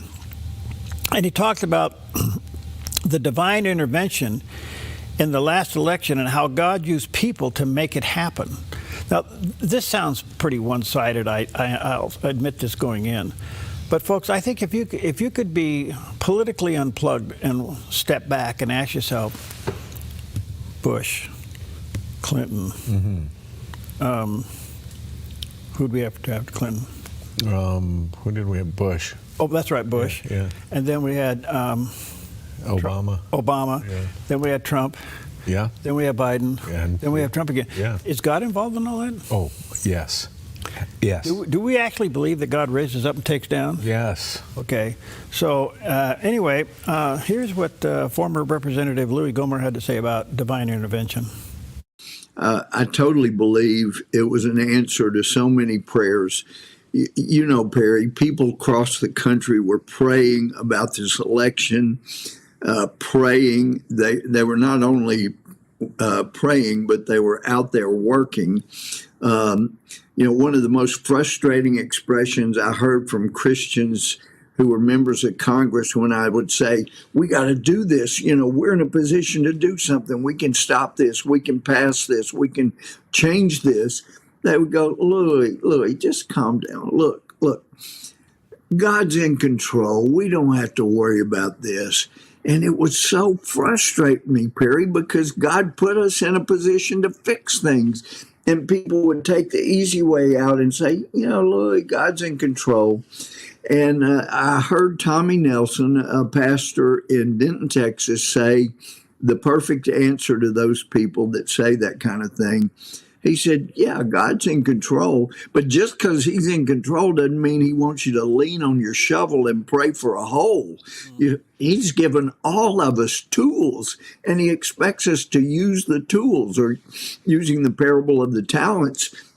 He's given everybody at least some talent, and he expects you to use what he gave you to further his goals. And so we had Christians that took the easy way out. So, yeah, this was divine intervention. God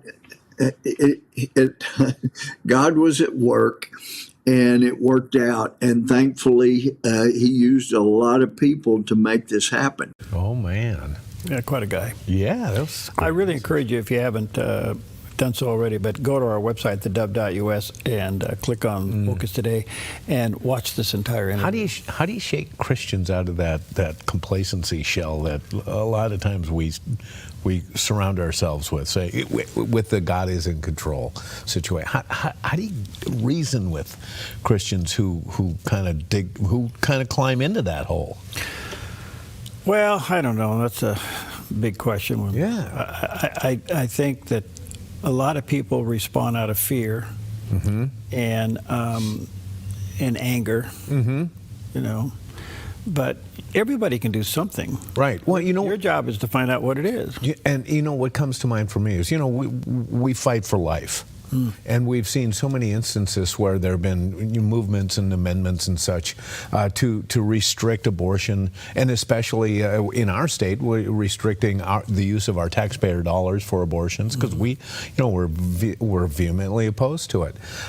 Yet there are some church officials, sometimes pastors, maybe board members or whatever, say, no, we don't do politics in our church.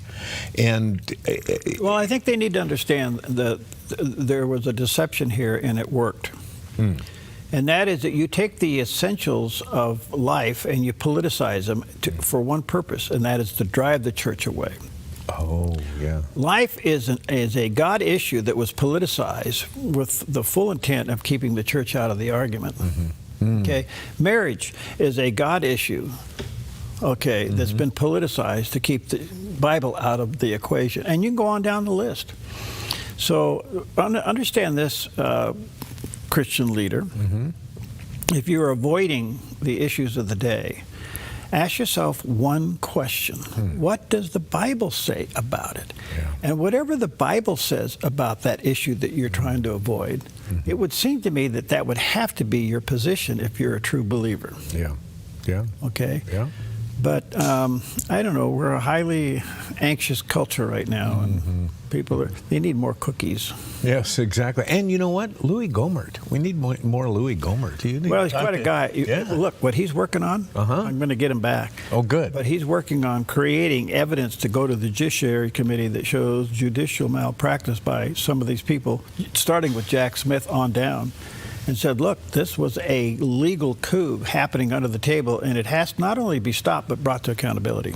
And, you know, I think that's really in the forefront, what's going on with judicial activism.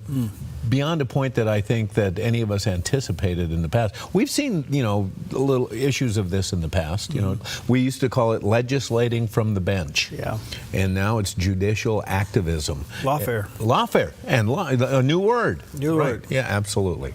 Okay, well, on a much softer, much more beautiful note, and this is it, here's an amazing look at never-before-seen footage of some very brave penguin chicks. At just 6 months old, emperor penguin chicks take one of the biggest steps of their young lives, their first journey to the ocean.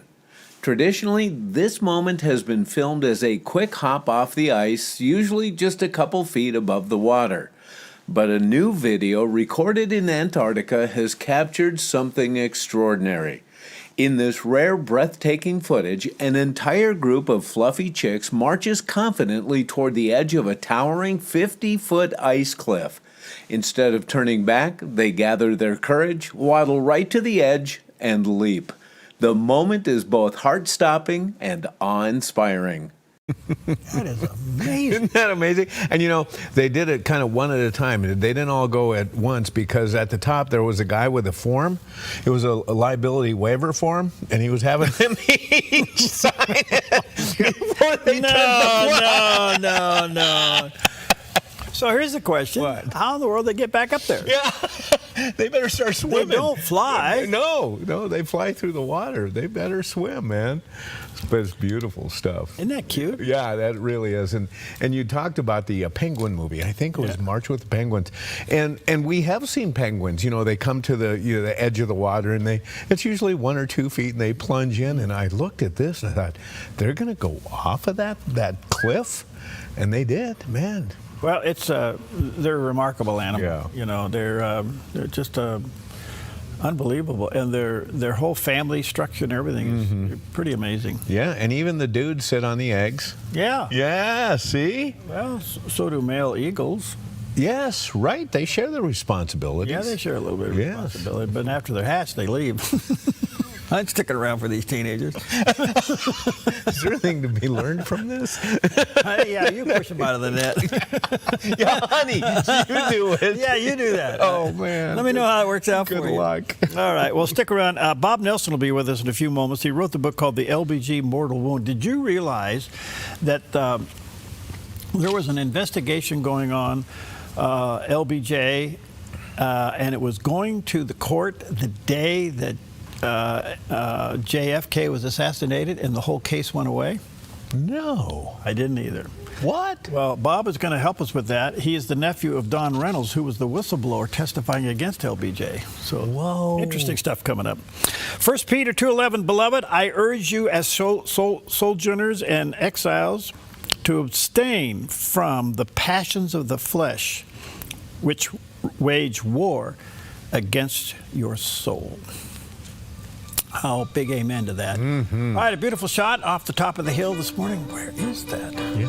Do you guys know where that is?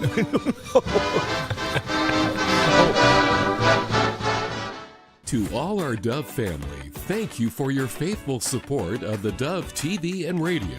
It's been an exciting year filled with many improvements and growth for the Dove. As we close out 2025, would you prayerfully consider a special year-end gift to the Dove to help us renew our tower leases and prepare for an exciting expansion to reach thousands of new viewers for Christ? Our goal is $223,000.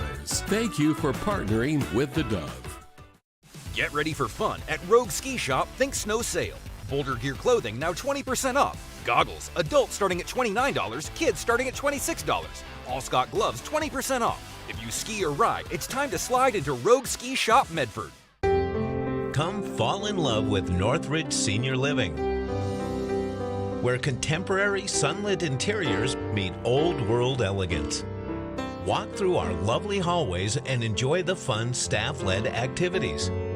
Forge lasting friendships with other residents and our exceptional caregivers. Dine in style. Gather near the fireplace under breathtaking chandeliers. Our reasonably priced apartments are spacious with private balconies. Northridge is Christian owned and operated, pet friendly, and only 2 blocks from Asante Rogue Regional Medical Center. On-site 24/7 in-home care is available. We also offer senior adult daycare where your loved one can spend the day with us and the evenings with you. Northridge Senior Living, your home. Faith isn't meant to be hidden. It's meant to be worn boldly and shared daily. At wearyourjesus.com, every piece is more than clothing. It's a conversation starter, and every purchase has purpose. 100% of profits support IM 320, helping people find hope and emotional health through God's Word. Visit wearyourjesus.com today and be bold in your faith. For a limited time, use the discount code below at checkout to save big. That's wearyourjesus.com. Wear it, live it, share it. Don't let pain hold you back. I'm Dr. Joel Brind, and I developed Sweetamine to stop inflammation the all-natural way. Just use it like a sweetener once a day. It's that simple. My unique formula harnesses the power of glycine and works around the clock to boost your overall health, stopping chronic inflammation that causes pain. Try my 12-day challenge risk-free for just $19.95 with free shipping at sweetamine.com or call 1-855-GET-SWEET today. Relief has never been so sweet.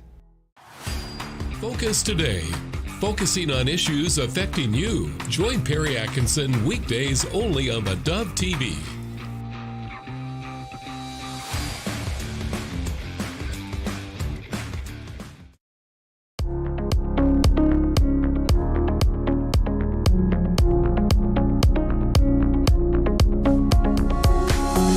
Okay, welcome back, and delighted to have back with us a very important topic today. Dr. Tim Murphy's back with us. He's a licensed psychologist and clinical director of the Fortis Future, a center focusing on the care of veterans, military, and first responders with PTSD. He's authored a book that I highly champion and make sure that everybody that's in any kind of leadership has this book in their office. It's called The Christ Cure, 10 Biblical Ways to Heal from Trauma, Tragedy, and PTSD. He does have a website, drtimmurphy.com. And by the way, he also has the scars and the dirty T-shirt of serving in Congress for over 18 years. So. Okay. That's a new one. Dr. Murphy, good to see you again. I'm sorry for the technical problems earlier. Let me ask you this.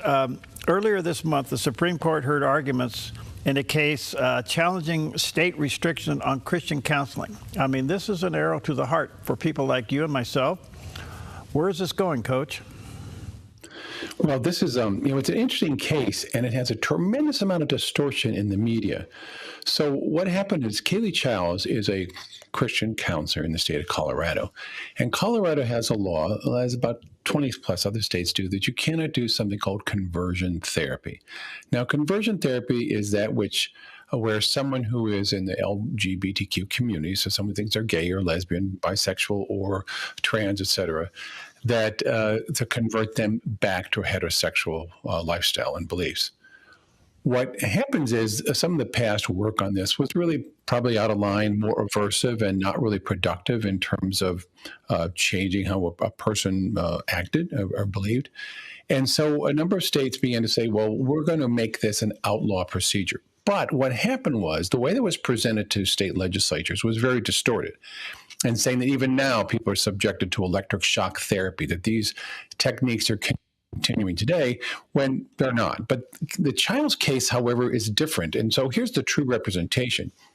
She is saying, well, gee, as the counselor, if a child comes to me, under 18, comes to me and says, I'm not really sure what I am. I sometimes have these thoughts. I'm saying, I'm a guy, I'm attracted to other guys, but I don't really like that. Can you help me not feel that way? Now, notice the request came from the child to change. Well, what happens is in Colorado, you can't do that. You cannot help that person. You can only help them transition towards gender changes or towards being gay or towards lesbian. But if that person asks you to help them to do another way, you can't do it. And this is where she said that really restricts her freedom of speech. And that's the case before the court. Whoa. Where do you see this going? Well, it's interesting that the Supreme Court justices were astute enough to say, well, wait a minute. So in Tennessee, where you cannot have a child go through a trans surgery or hormone therapy, in that case, if the counselor is helping someone to not have those feelings, that's okay. But in Colorado, it's not okay. You cannot have this bias of opinion. That's been shown in courts before. You cannot do that. But the thing is that so a number of the Supreme Court justices said this is wrong. If the person comes to you with a request, you ought to listen to their request. But a number of states impose different situations. I'm hoping the Supreme Court overturns this Colorado case.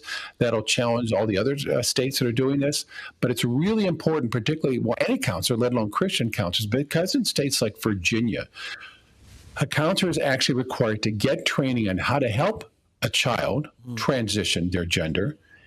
And if someone comes to you, you must help them. So a Christian counselor is not allowed to say, I don't agree with this. It's not part of my faith. You can't even say, I don't agree with this scientifically. It's not part. Or you can't say, I don't take patients who have this concern. In Virginia, you must take them. In other states, it's an issue too. So it's a serious problem, but we're hoping the Supreme Court overturns it.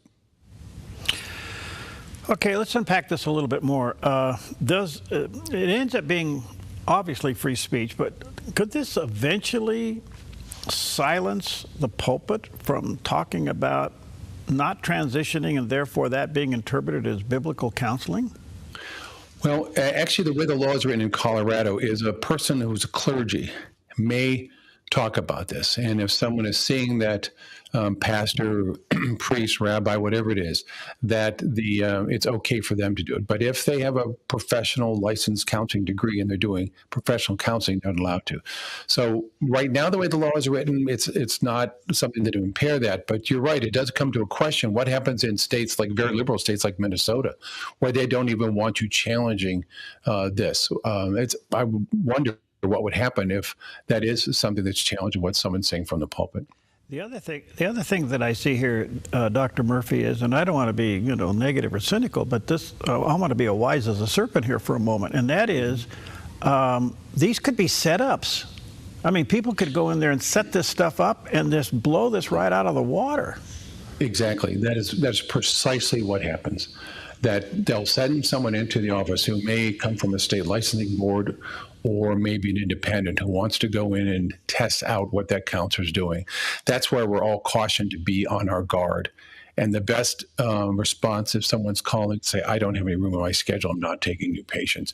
Now, what does that mean? Someone will eventually come in and they'll say, well, I said I was anxious, but here's the real reason, and what can you do about this? Yeah, you're absolutely right. It can be a setup, and that's the worry that comes across the nation. You have any feel about the arguments before the court? Well, this particular one, I think that because of the number of justices that asked questions and pretty much winced at the absurdity of the Colorado law, I think it'll be overturned and may go in a strong favorable position and not just the usual conservative judges, because I think other ones recognize you cannot have this kind of prejudice in the way the law is set up. Isn't this a religious freedom case? Absolutely. It's labeled as a freedom of speech case in order to get that through. So that's how Childs looked at this, as I can't even talk about these issues with my clients, not even if they bring them up. I think a good therapist has to raise lots of issues. You can't just say, I'm sorry, I'm only allowed to talk about one direction. And who wants to go to a counselor along those lines? For example, if you are talking to someone who is maybe a different faith, maybe they're Muslim, maybe they're Jewish, they're whatever they are, and they want to talk about being a Christian, can you imagine if someone says, no, you can't do that. You can only talk about this other faith there. You can't, certain topics are off limits. And note, Perry, there's other cases coming before the Supreme Court, one of Gabriel Oliver, who was preaching in a public park. And the local ordinance says you're not allowed to do that. And so he was, I think, arrested and challenged on that. And he's challenging that case, too, because they wouldn't even let him go to court to challenge it. So there's lots of free speeches of religion they're going to be coming more and more. And thank goodness we have a Supreme Court willing to listen to these issues. I'm just staggered by this because there, as you well know, there's a Christian counseling crisis in America. I mean, we need trained professional Christian counselors out there by the hundreds, the thousands. I mean, the need is so great, and then to have this coming down on it, man alive, this is really hard. Well, we're all very concerned. I just attended the annual conference of the American Association of Christian Counselors, and certainly that was the topic that was there. What happens if these cases are not found favorable? Then every Christian counselor may find themselves set up or challenged for dealing with these issues. We've got to remember that freedom of speech, freedom of religion need to be both protected. And for the sake of clients, look at it this way: even if someone is not a Christian counselor, they need to be able to respect and understand someone's religious beliefs, and not be thinking all the time, if that counselor's an atheist, says, well, I'm not going to talk to you about your Christian belief because I don't believe in that God, and I want to talk to you about another thing.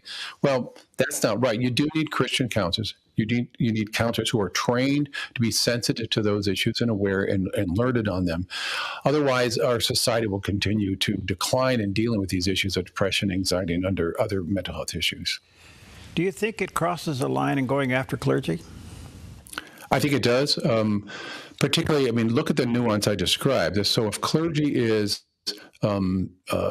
counseling someone and just saying, I'm just talking to you as your pastor, that's one thing. But as soon as they start to use any kind of term of counseling, now most clergy don't have a counseling degree, so they may be buffered somewhat. But note that other case I mentioned, Gabriel Oliver, he was preaching in a public park. Look, all of us have been to cities where someone's standing there's a street corner with a Bible and starts talking to people as they go by. That doesn't bother me. That's okay. They don't harass anybody. What's a concern here is in England, you'll actually see cases where someone is arrested for just standing there reading a Bible, praying in public. They said you can't do that anymore. In the meantime, you can hear the call to prayer that may take place in those areas from the Muslim communities. And so how is one not a problem and the other one is? So religious freedom needs to be religious freedom here, and these cases will continue to grow, thank goodness. I'm glad they're growing in the case that they're being challenged and not letting the state legislatures continue to try and restrict these freedoms. Gosh, because at the end of the day, pastoral counseling is conversion counseling. Well, there you go. Well, people come to pastors, they say, I'm not comfortable with what I am, who I am, what I do. Can you help me change? That's the whole basis of all counseling. Somebody wants to change, or they say, I want to be comfortable with what I'm doing. And, if someone says, well, I'm doing these things in my life, and I know they're wrong, but I want you to help me become comfortable with them. I mean, what if a person says, I'm an arsonist, and I want to be comfortable with that? Well, you wouldn't help them with that. There's a moral and ethical obligation to say, no, that's not right. There's a growing concern. This will make your hair stand on end, but there's a growing concern also for those who are pedophiles to have their desires be acceptable. Saying, well, as long as someone claims, as long as they are not touching someone or actually working with children, that it's okay. And so what if they come to a counselor and say, I want to be comfortable with these feelings? The counselor should be saying, absolutely not. Can't tolerate that. Or whatever those things are. But you're right. The basis of being any kind of pastoral counseling is you're trying to convert a person, not just tell them to be satisfied with their bad beliefs. All right, I got time for one more question, and it goes somewhat international here, and I want to have your attention go over to Israel just for a moment and what's going on over there. And I think that with all the things that are going on, we forget that these are real people suffering real trauma, unlike anything we've ever seen. It's unimaginable, and the complications that come with that. From your perspective, what does a healing process look like for people over there that have suffered so much emotionally, spiritually, nationally, and are we there to help? Well, the trauma is intense and prolonged. Remember, this is a faith community that went through the Holocaust, who has been harassed and tortured for centuries. And here it is in real time. Remember, this just wasn't a war. This wasn't just some bombs going off, although that's horrible enough. But this was hundreds and hundreds of people were killed. Those were kidnapped. They were tortured and raped and murdered there and going back to their homes. But the whole nation suffered here because of the intensity of this.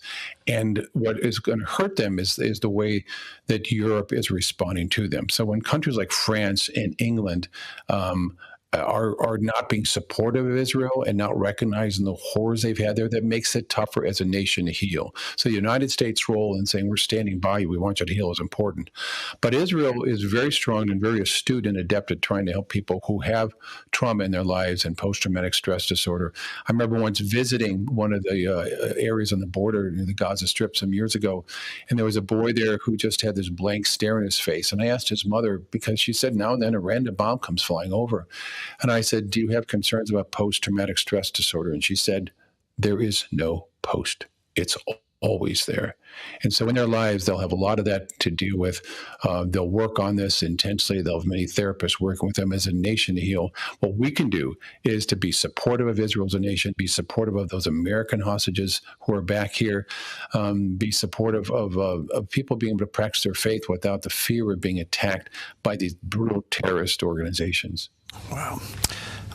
Dr. Murphy, thank you for your time. We value it greatly. You're quite a guy. And I just want to say to our viewers and listeners, you have to have his book in your office. It's called The Christ Cure, 10 Biblical Ways to Heal from Trauma, Tragedy, and PTSD. This is a manual.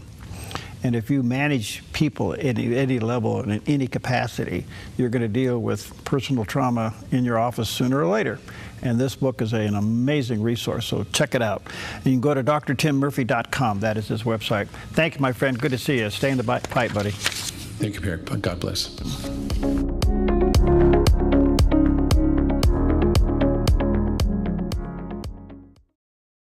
We got the license, and we had 4 months to get it on the air.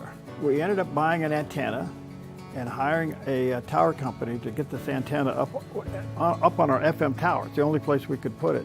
So we put together a computer with some programming in it. We just threw it together because we had to get it on the air or we were going to lose the license. And we got this transmitter. It was called the Pineapple transmitter.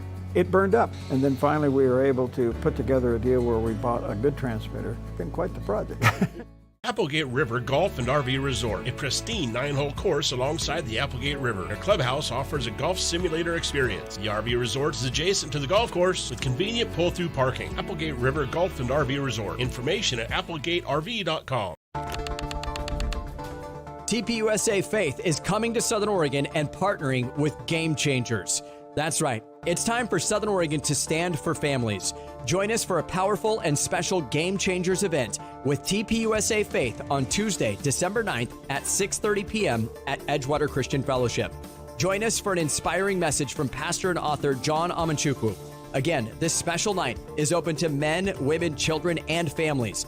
Everyone is invited to be encouraged, equipped, and challenged to stand strong in biblical truth. Bring the whole crew. Admission is just $10 per person for anyone over the age of 10. Game Changers is partnering with TPUSA Faith and bringing in author John Amanchukwu Tuesday, December 9th at 6:30 p.m. at Edgewater. Get your tickets now and be a part of a night that will change lives. Register online at GameChangersNorthwest.org.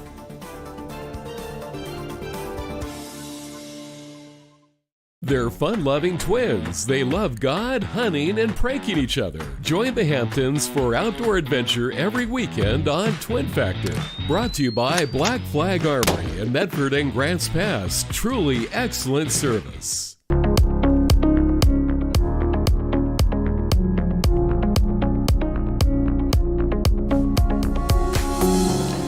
Welcome back. I wanted to take a few moments today to just say thank you for your support of the Dove Ministry. It's been an amazing year and so many things going on around here. But moreover, the response to the programming throughout the Dove Radio and TV network has just been remarkable, to say the least. And I think you'll agree with me that we live in very anxious times, and a lot of people are just worried and scared. Angry. I mean, just about all of the emotions that you can think of that this kind of a culture and society generates is real, and people really struggle with it. And they find themselves tuning into the Dove and getting questions answered, hearing the gospel for the first time, being confirmed in their faith and affirmed in their faith. And all of that is made possible because you partner with us, and I just want to say thank you. Without you, we just flat wouldn't be here. As you know, this has been a remarkable year here at the Dove. We, in the process of flipping the building, what I mean by that, we didn't sell it. We took one end of the operation and moved it to the other, and we're in this new, beautiful television studio. It's very practical. It really is a multi-purpose room, and we designed it that way so that we could do more things with one room than just one thing in one room. And you've helped us with that.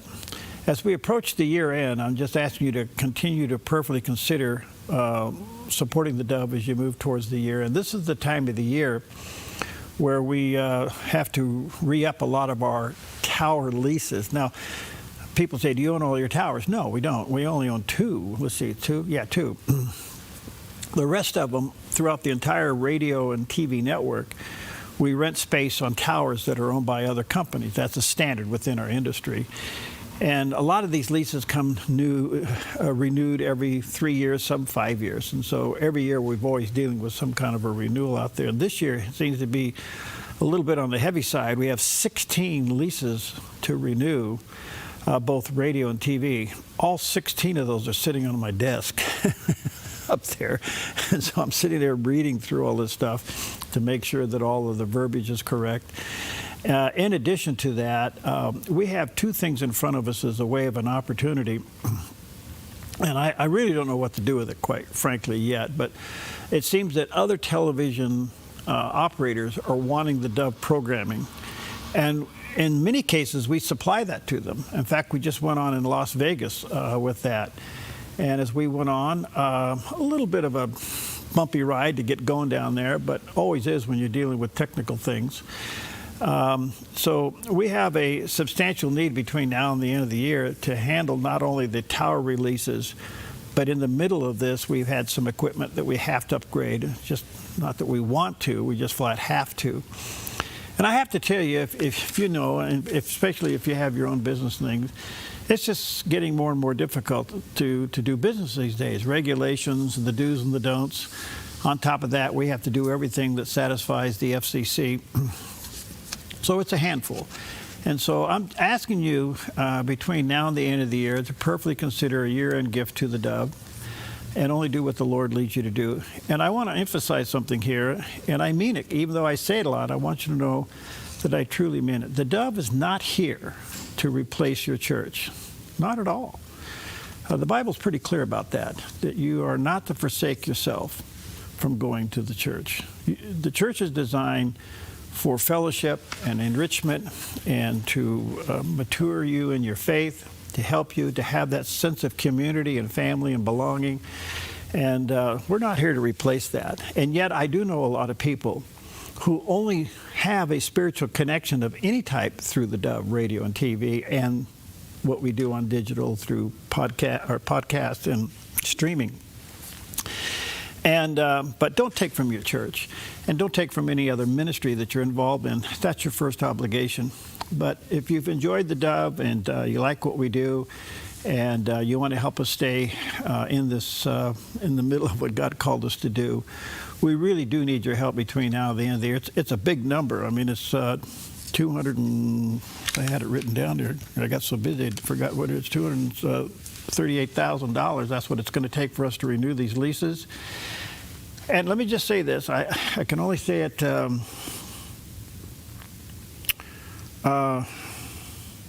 partially. We've been working on something for 2.5 years behind the scenes that's technical. And it deals with a lot of legalities with the FCC. And when the story is completed, it is really remarkable. And it's so godlike because we looked at it literally an impossibility. And yet we felt tugged of the Lord to continue to go down this road. And let me I'll give you partial of it, but we have obtained a license to build a full power TV station. And I won't confuse you with what all that means now because it's very technical, but it's a big deal. And because we're in the process of finalizing some of the engineering on it. We can't go totally public with it yet. But we're in the middle of this thing, and we've been working on it for 2.5 years. It will change our coverage ability significantly. And it's expensive, very expensive. That project alone, to make it all work, and again, it's so technical. Just that portion of what we need to get that thing on the air is still about $95,000. And when we did this room in here, as we were doing the room, we saw prices go up from this wall to that wall. The sheetrock went up 18%. I'm not complaining, I'm just telling you the reality of everything. And those of you who are doing anything in the way of fixing things or replacing things, everything has gone up, and it's just been very, very challenging, to say the least. So I'm just asking you to prayerfully consider, between now and the end of the year, a special year into the gift. If you got our devotional in the mail, this little thing, we tucked in there a little card. Maybe you saw that little card we had in there. Actually, there's a picture of our staff. And on the back, there's a QR code. You could click on that, you can give there, or you can go to theDove.us. That's safe and secure. Or you can call us anytime at 541-776-5368. But I just want you to prayerfully consider, only do what the Lord leads you to do between now and the end of the year. It's a big number for us, a big number, but everybody doing a little something by the end of the year, we should be able to do this, and that will position the Dove not only to stay on a lot of these towers that we're already on, but it'll position the Dove to launch something that's fairly significant. And it's been a challenge, I'll tell you that. It's been a challenge, but boy, what a breakthrough. I mean, this is a big story in the makings. And you talk about miracles. God did 4 or 5 big miracles for us to get to this point in this application. And we're real close to launching it. So pray about it. Only do what the Lord's leading you to do. And let me say this about our little booklet. I just came from the global board meeting of the Word for You Today. 288 million people read this little booklet. We customize it for ministries all over the world. Today, 11 million people read it in China. Now, I can't tell you how that happens, but it does happen. And we also know through analytics that they share it with at least 2 other people. So it's possible 33 million people have read this devotional today in China. The gentleman that led me to the Lord wrote this book, and he's in heaven now. But we have fresh material all the way through to the end of 2027 that he wrote ahead with. It is remarkable. We get requests for this literally all over the world. Like I said, we customize it for ministries all over the world. And if you don't have a copy of this, you just let us know. We send it out to you. No strings attached. We feel that the Lord has called us to be in your ears with radio, in your eyes with TV, and in your hands with the Word of God. This does not replace the Bible by any means, but it's an augmentation to your daily devotion. And it only takes about 2.5, 3 minutes to read this, and you've got a really strong content into your heart to take on the day. So I'm just asking you to, you'll be getting a letter in the mail, you'll see some spots on the TV, and you hear them on the radio. Of what we're asking you to help us with between now and the end of the year. So pray about it. You can call us anytime at 541-776-5368, or you safely and securely can go online at theDove.us, or if you got this little card in your devotional, there's a QR code, and you can click on that. So thank you. We'll be mentioning this a little bit more, but thank you, because 82 to 84% of the Dove's revenue in what we do in broadcasting the gospel comes from viewers and listeners just like you. We wouldn't be here if you weren't there. So, but together, we really are making a big difference in a lot of people's lives. Thank you. We'll be right back.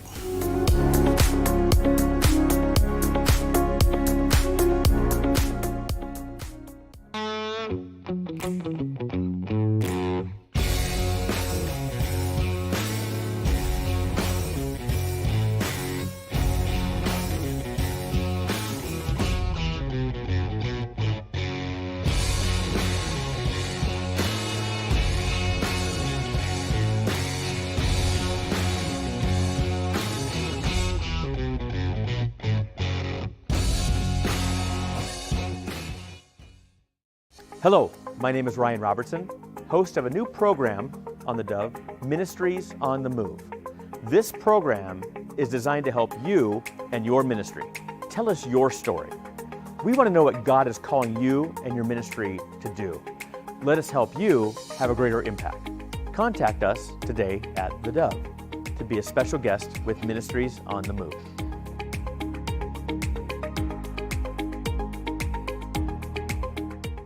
I'm Susanna, and I contracted KA Designs to do custom cabinets throughout my house. We chose a really beautiful maple wood that really creates like a nice airy space. Everything was custom, and it was really cool because I got to literally see it come to life in person. We love to entertain, and we have a large family, so everything came together perfectly, exactly what I wanted. I highly suggest KA Designs if you're looking to design your dream house. Go check them out in their showroom. You will not be disappointed. Buying or selling a home can be stressful. It's one of the biggest decisions you'll make in your lifetime. That's why it's important to work with someone you trust, someone who has the right experience and knowledge of the market. Hi, we're Patrick and Paulina Leiser with Leiser Real Estate Group. And whether you're looking to buy or sell a home, our mission is to take the stress out of the transaction and make it as seamless and rewarding as possible. Contact us today. We look forward to working with you.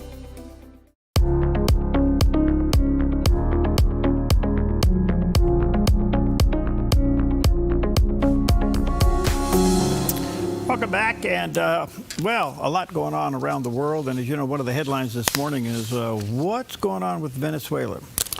Well, very honored and timely to have back with us Richard C. Lyons. He's he's a world historian, third-generation printer who's been involved in publishing, stage production, television production throughout his professional career. He's the author of a trilogy on the American government, with the latest and the third volume entitled Passage Through the Shadows. You can take a look at that there. And he does have a website, richardclyons.com. And there's the picture of that landing page. And by the way, check out the trilogy. Absolutely wonderful. All kinds. There's a picture of all of them going on there. Brother Richard, good to see you, friend. How are you, pal? Good to see you, Barry. Good morning. Good morning. Well, there's mounting effort for the president not to do anything militarily in Venezuela. Can you back up and tell us why are we even doing this? I've made a study of this, and it really goes back to the beginning of the Biden administration when he opened the borders. And during that period of 4 years, tens of millions of illegal immigrants, including persons who were murderers, persons members of cartels, drug dealers, slavers, all of these people came to our country without being vetted, and at this exact same time. If you remember in 2020, they were burning down all the cities with BLM and Antifa. And then they created sanctuary cities, right? And then they lessened the laws against criminality. All of this lent to a concentration in sanctuary cities of safeguarded drug markets, safeguarded slave markets. And these exist in a marriage between alien cartels that immigrate. They invaded the United States. And they created ties with domestic gangs. And they were safeguarded by the administrations of certain states that are sanctuary states, certain cities that are sanctuary cities. And the drug flow that started coming in that included fentanyl from China that routed through Mexico, and then cocaine and other such lethal drugs and addictive drugs came out of course, South America, where they've been coming from for years. But we're talking about the death rate of America's youth, on average, ODing on these drugs is 100,000 per year and more. Wow. Now, you and I will remember, Perry, during the 1960s, the latter half of the 60s, when the Democrat Party that decided to begin the Vietnam War decided to lose it and brought the media in and said, oh, the horrors of war, look at all the body bags every day. If you had 100,000 body bags in the middle of Washington, D.C., maybe the Democrat Party would wake up. But the reason there is this threat against Venezuela is not only did Maduro fix and rig an election that he lost and then said, well, I'm not abiding it, and threw out his opposition, killed his opposition, the things that tyrants do. So you have lethal drugs coming out of that country, killing Americans, poisoning them. You have an illegitimate government that's ruling through oppression and murder. So what are we, the custodians of this hemisphere, supposed to do? All right. Great explanation. Do you think members of Congress understood what you just said? No. I think Democrats will defend their policy even if every year it's killing twice the number of Americans than the Vietnam War did in 8 years. I think they're married to their sanctuary cities because they get the money that cities receive, the representation they have at the federal level is based on population. The census to date counts everybody, irrespective of citizenship. So if Illinois has 1 million illegal aliens in it, the money they get is added to because of the 1 million people. If the city of Chicago has 300,000 illegal aliens in it, and they do, that number is added to with the monies that the city of Chicago gets for everything. It's based on the numbers.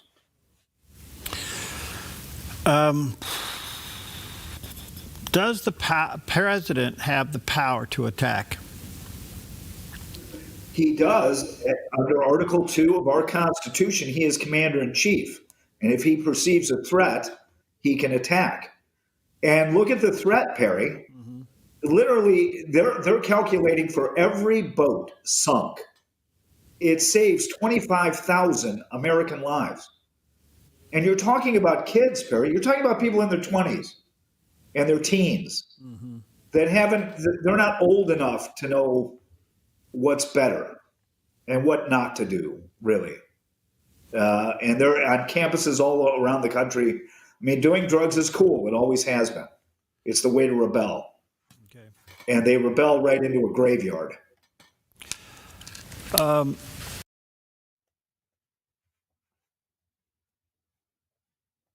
Hello? Can you hear? Oh, there you are. Okay, there you are. Can you hear me now? I can hear you now, Barry. Okay, sorry about that. Pope Leo decided to weigh in on this in two things. He called for a two-state solution, and now he's calling for no invasion, but more pressure economically. What's your response? When you refer to a two-state solution, are you referring to Venezuela? No.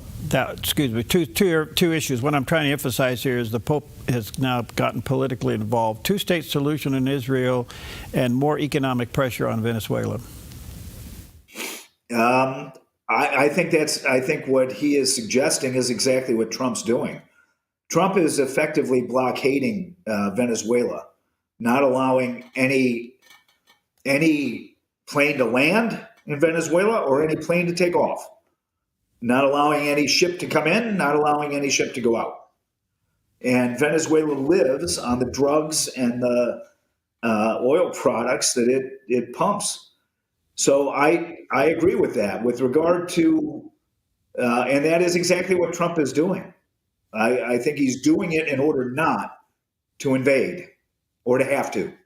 He wants to make the pressure so great it's unbearable for Maduro to continue. Okay, so without going to war. Okay. With regard to Israel, I would have to differ with him. Other than if the second state, so-called second state, is monitored by an international force, literally a police force or a military force that has no Hamas members, no Hezbollah members, perhaps no Arab members, but is policed not by Israelis and not by Arabs. The minute a second state is left independent from international controls, you're going to have a buildup of terrorist organizations.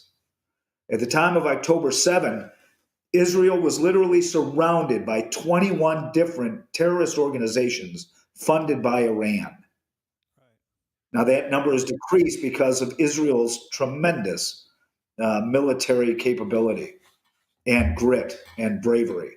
I would hate to see that rewarded by a setup exactly as it was before October 7, when Israel gave the Gaza Strip back to the Arabs to be independently managed, and Hamas moved in. And from the moment they moved in, they used Iran's money to build up weaponry and defenses, and they used international funding to build up weaponry and defenses, and then attacked. So we need that again. I think, Leo, if the pontiff says we want a take my Swiss guard, let everybody from Switzerland guard the Gaza Strip. Let that be a portion of a secondary state. And let anybody from around the world other than terrorist organizations run that government. I'd say, that might be an idea. And I think, again, that might be what Trump is thinking. But it cannot be a center, again, of terrorist forces that live for one reason. They literally, in Gaza, tore up the plumbing that international organizations funded. They tore up the plumbing in order to create weapons. Yeah. And they'll do it again. So I guess my follow-up question on that, Richard, is I'm shocked that we're allowing this thing to reform itself. Why haven't we finished the job? Why hasn't Trump allowed Netanyahu to finish the job? I don't know. I think he's waiting for Hamas to give up. It has to be Israel in coordination with other states, perhaps the Abraham Accord states, that go into Gaza and disarm Hamas. Okay. And to disarm Hamas, you have to go through women and children. Yeah. And Hamas will kill the women and children rather than give up their arm. So it is extremely difficult. I want to come back to Venezuela just for a moment here, because a few remaining questions there. I understand the threat that Venezuela drug traffic has in the United States. You make a very solid case there. And I can't help but think that other countries have the same problem that we do.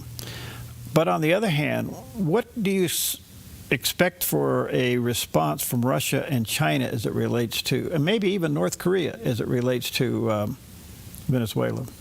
They're being very quiet about it because we have a president who believes in using leverage, principally commercial leverage.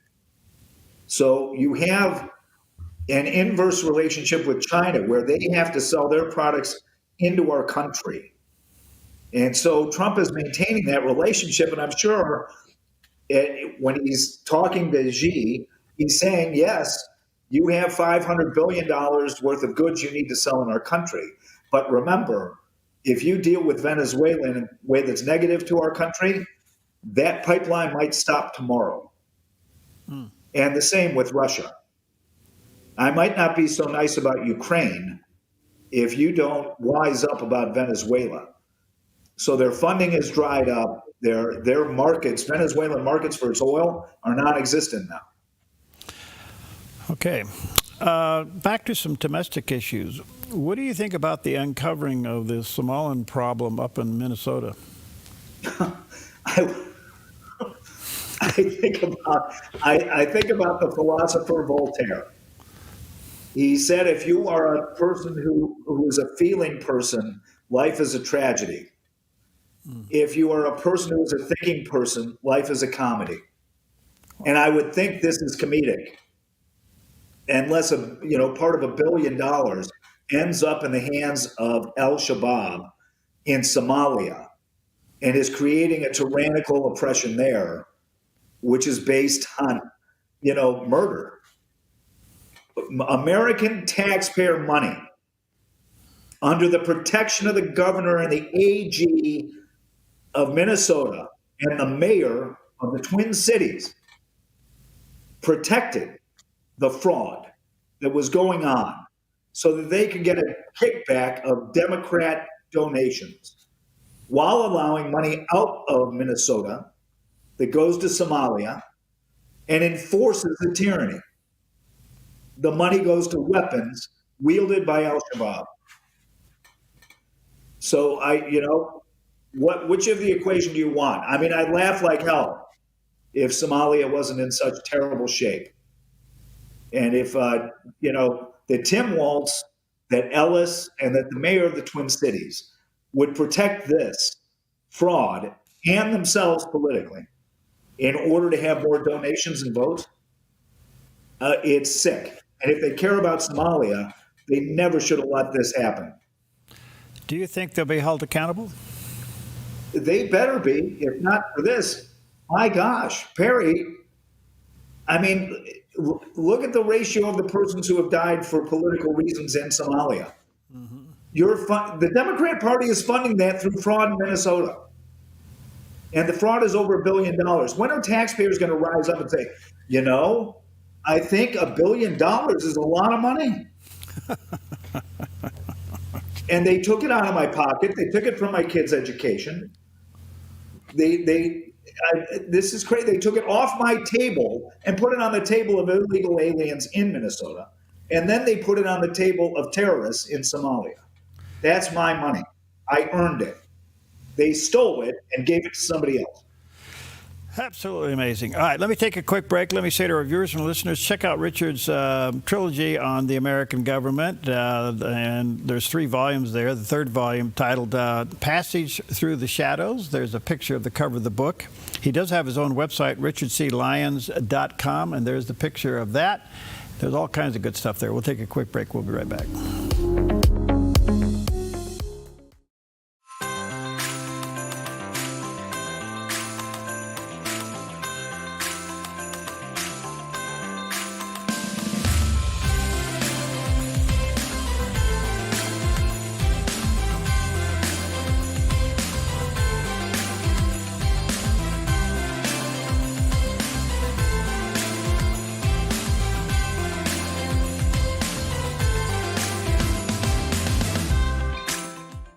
Welcome to Rise Direct Primary Care. Imagine a healthcare experience where you're known by name, cared for like family, and treated with compassion. How is that possible? With an affordable, flat monthly membership, you receive unlimited primary care and minor urgent care visits. No insurance needed. At Rise Direct Primary Care, we offer a friendly, affordable healthcare experience where you get a whole hour with your provider. Located in Central Medford and accessible by phone or text, we can typically get you in the same or next day. We prescribe urgent care medications directly from our office, saving you a trip and wait time at the pharmacy when you'd rather be at home getting better. Personalized medical care with a human touch. Rise Direct Primary Care is all about healing the sick with compassion and keeping the healthy healthy. Rise Direct Primary Care. We're here for you. Visit risehealthdpc.com or call or text us 541-827-8603. 541-827-8603.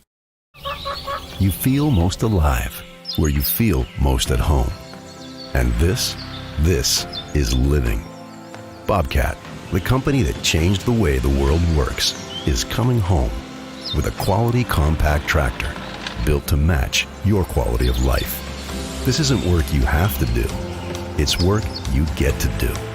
So get it done in a tractor that's all you. See your dealer or visit bobcat.com.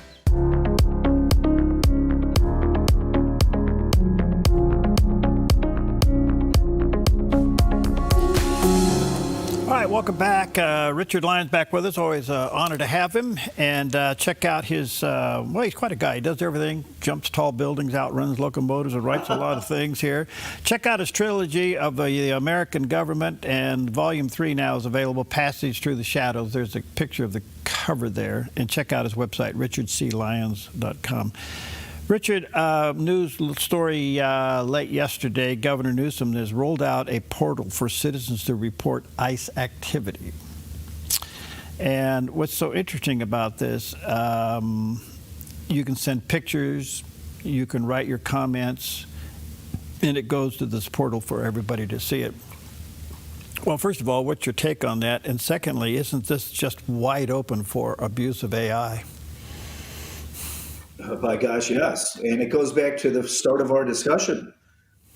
They not only allowed all these tens of millions of people into the country and give security to drug markets within their states, to cartels and gangs dealing drugs, and human slaves. This isn't 1859.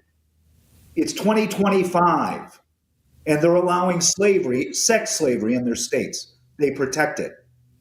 And now the very force that President Trump has by oath as the faithful executor of all the laws of the United States, and in order to do that and secure the safety of persons in California and other blue states, that force is now going to come under attack by the governor of California and probably Illinois and probably New York, probably Mondami. This is Oregon. Our governor has. You're not only betraying the safety of your own citizens, you are attacking the one person trying to enforce the laws for the sake of the safety of your own citizens. You're protecting illegal alien, cartel drug dealer, human slaver people. So tell me that's excusable.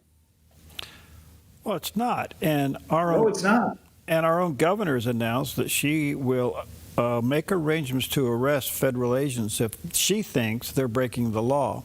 I can't wait to see the video of a local cop trying to arrest a federal agent. We're back we're back, Perry, in 1858. And the fact is, the Democrat Party at that time was the party that defended slavery. They are the party that were the secessionists in the rebel states. And they are the ones protecting human slavery today, in 2025. Through their actions in sanctuary states and cities.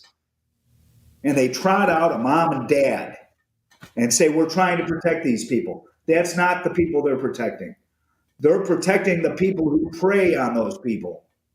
They're protecting gangs and cartel members. Don't give a damn about anybody. And it's vicious. And the media, like yourself, have to get on the right side of this thing and cry holy hell for what these governors are doing in their states, what these mayors are doing. Again, they're trying to protect their office by thinking they're going to convert all these people into voters. They're trying to protect their office by keeping money coming out of Washington based on population, irrespective of who are citizens. It's criminal. Yeah, crazy. A couple other quick things before I lose you here today.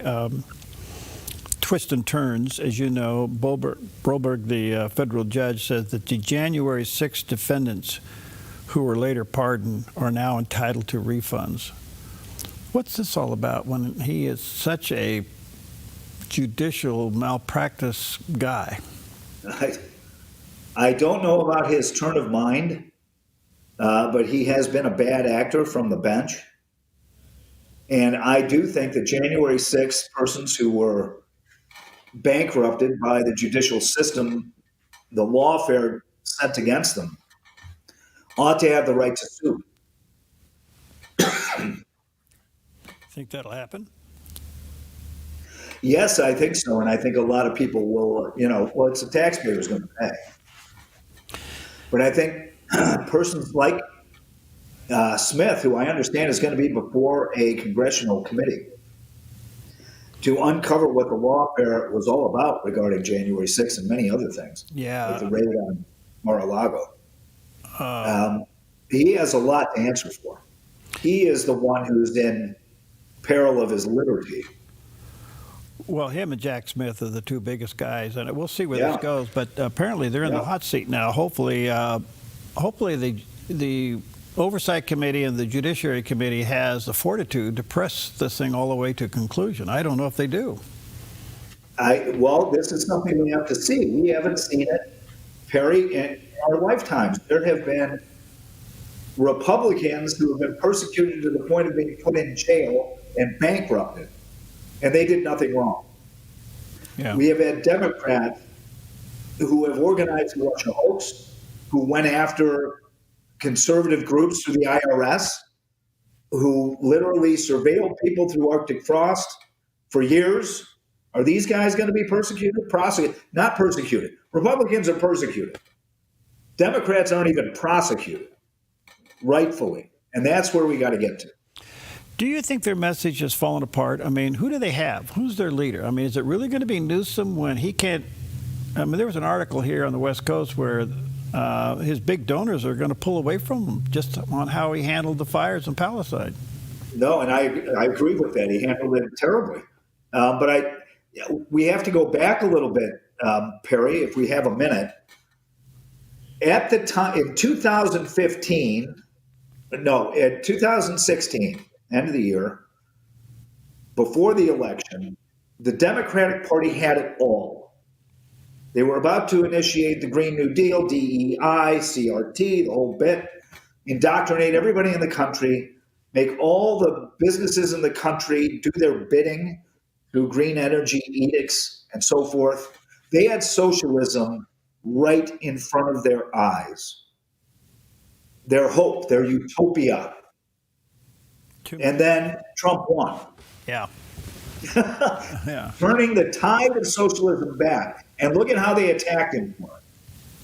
So now at this point, right, when we're going into the midterms and really in 2028, socialism lost. And now it's being uncovered. Everything they did that was illegal. All the reasons for DEI, all the reasons for critical race theory, all the reasons for the green energy scam was all to bring greater and greater socialism on this country. And Obamacare goes back to that, right? Controlling the marketplace. And now with Trump in office, it's all being turned back. So what are they going to run on? Everything they were running on before was a utopia that wasn't true. And now it can be proven it wasn't true. And it can't be true. So this is going to be interesting. And who's going to carry the flag? Newsom, whose state used to be, a free enterprise heaven. He's turned it into hell. And the Palisades are a great example. That's a great analogy. Well, the only other thing, I guess, do you think there'll be I realize the headlines meeting with the R and politics and all that stuff. Do you think there is behind the scenes anything going on to clean up the voter rolls? Because that's their last avenue to cheat. No, and it is. And that has to continue. The fight has to be, messaging, right, Perry? It has to be based on elections controlled by states. We have to look to the swing states. There is a reason in our Constitution that the states were left to control elections in their own states. It's because you don't want a federal government that has hegemony and control of all the elections. So this is critical that laws be passed that gets mail-in balloting out of there, creates a paper trail, closes the window on endless elections that are a year long. Closes the idea that you can count votes after the day of the election and make sure that no non-citizen votes. Richard, thank you, buddy. Appreciate you. I love your passion. Don't let it. It gets away from me sometimes. That's okay. Don't let it fade. Check out his website, richardclyons.com. Check out his trilogies, but go to the Passage Through the Shadows. You can surely get that online as well. Thank you, buddy. Take care. Thank you, Perry, very much. All right.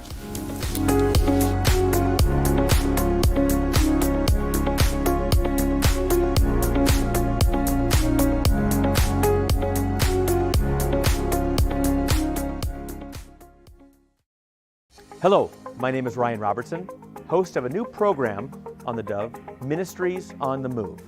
This program is designed to help you and your ministry. Tell us your story.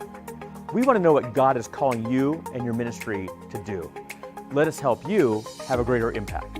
Contact us today at theDove to be a special guest with Ministries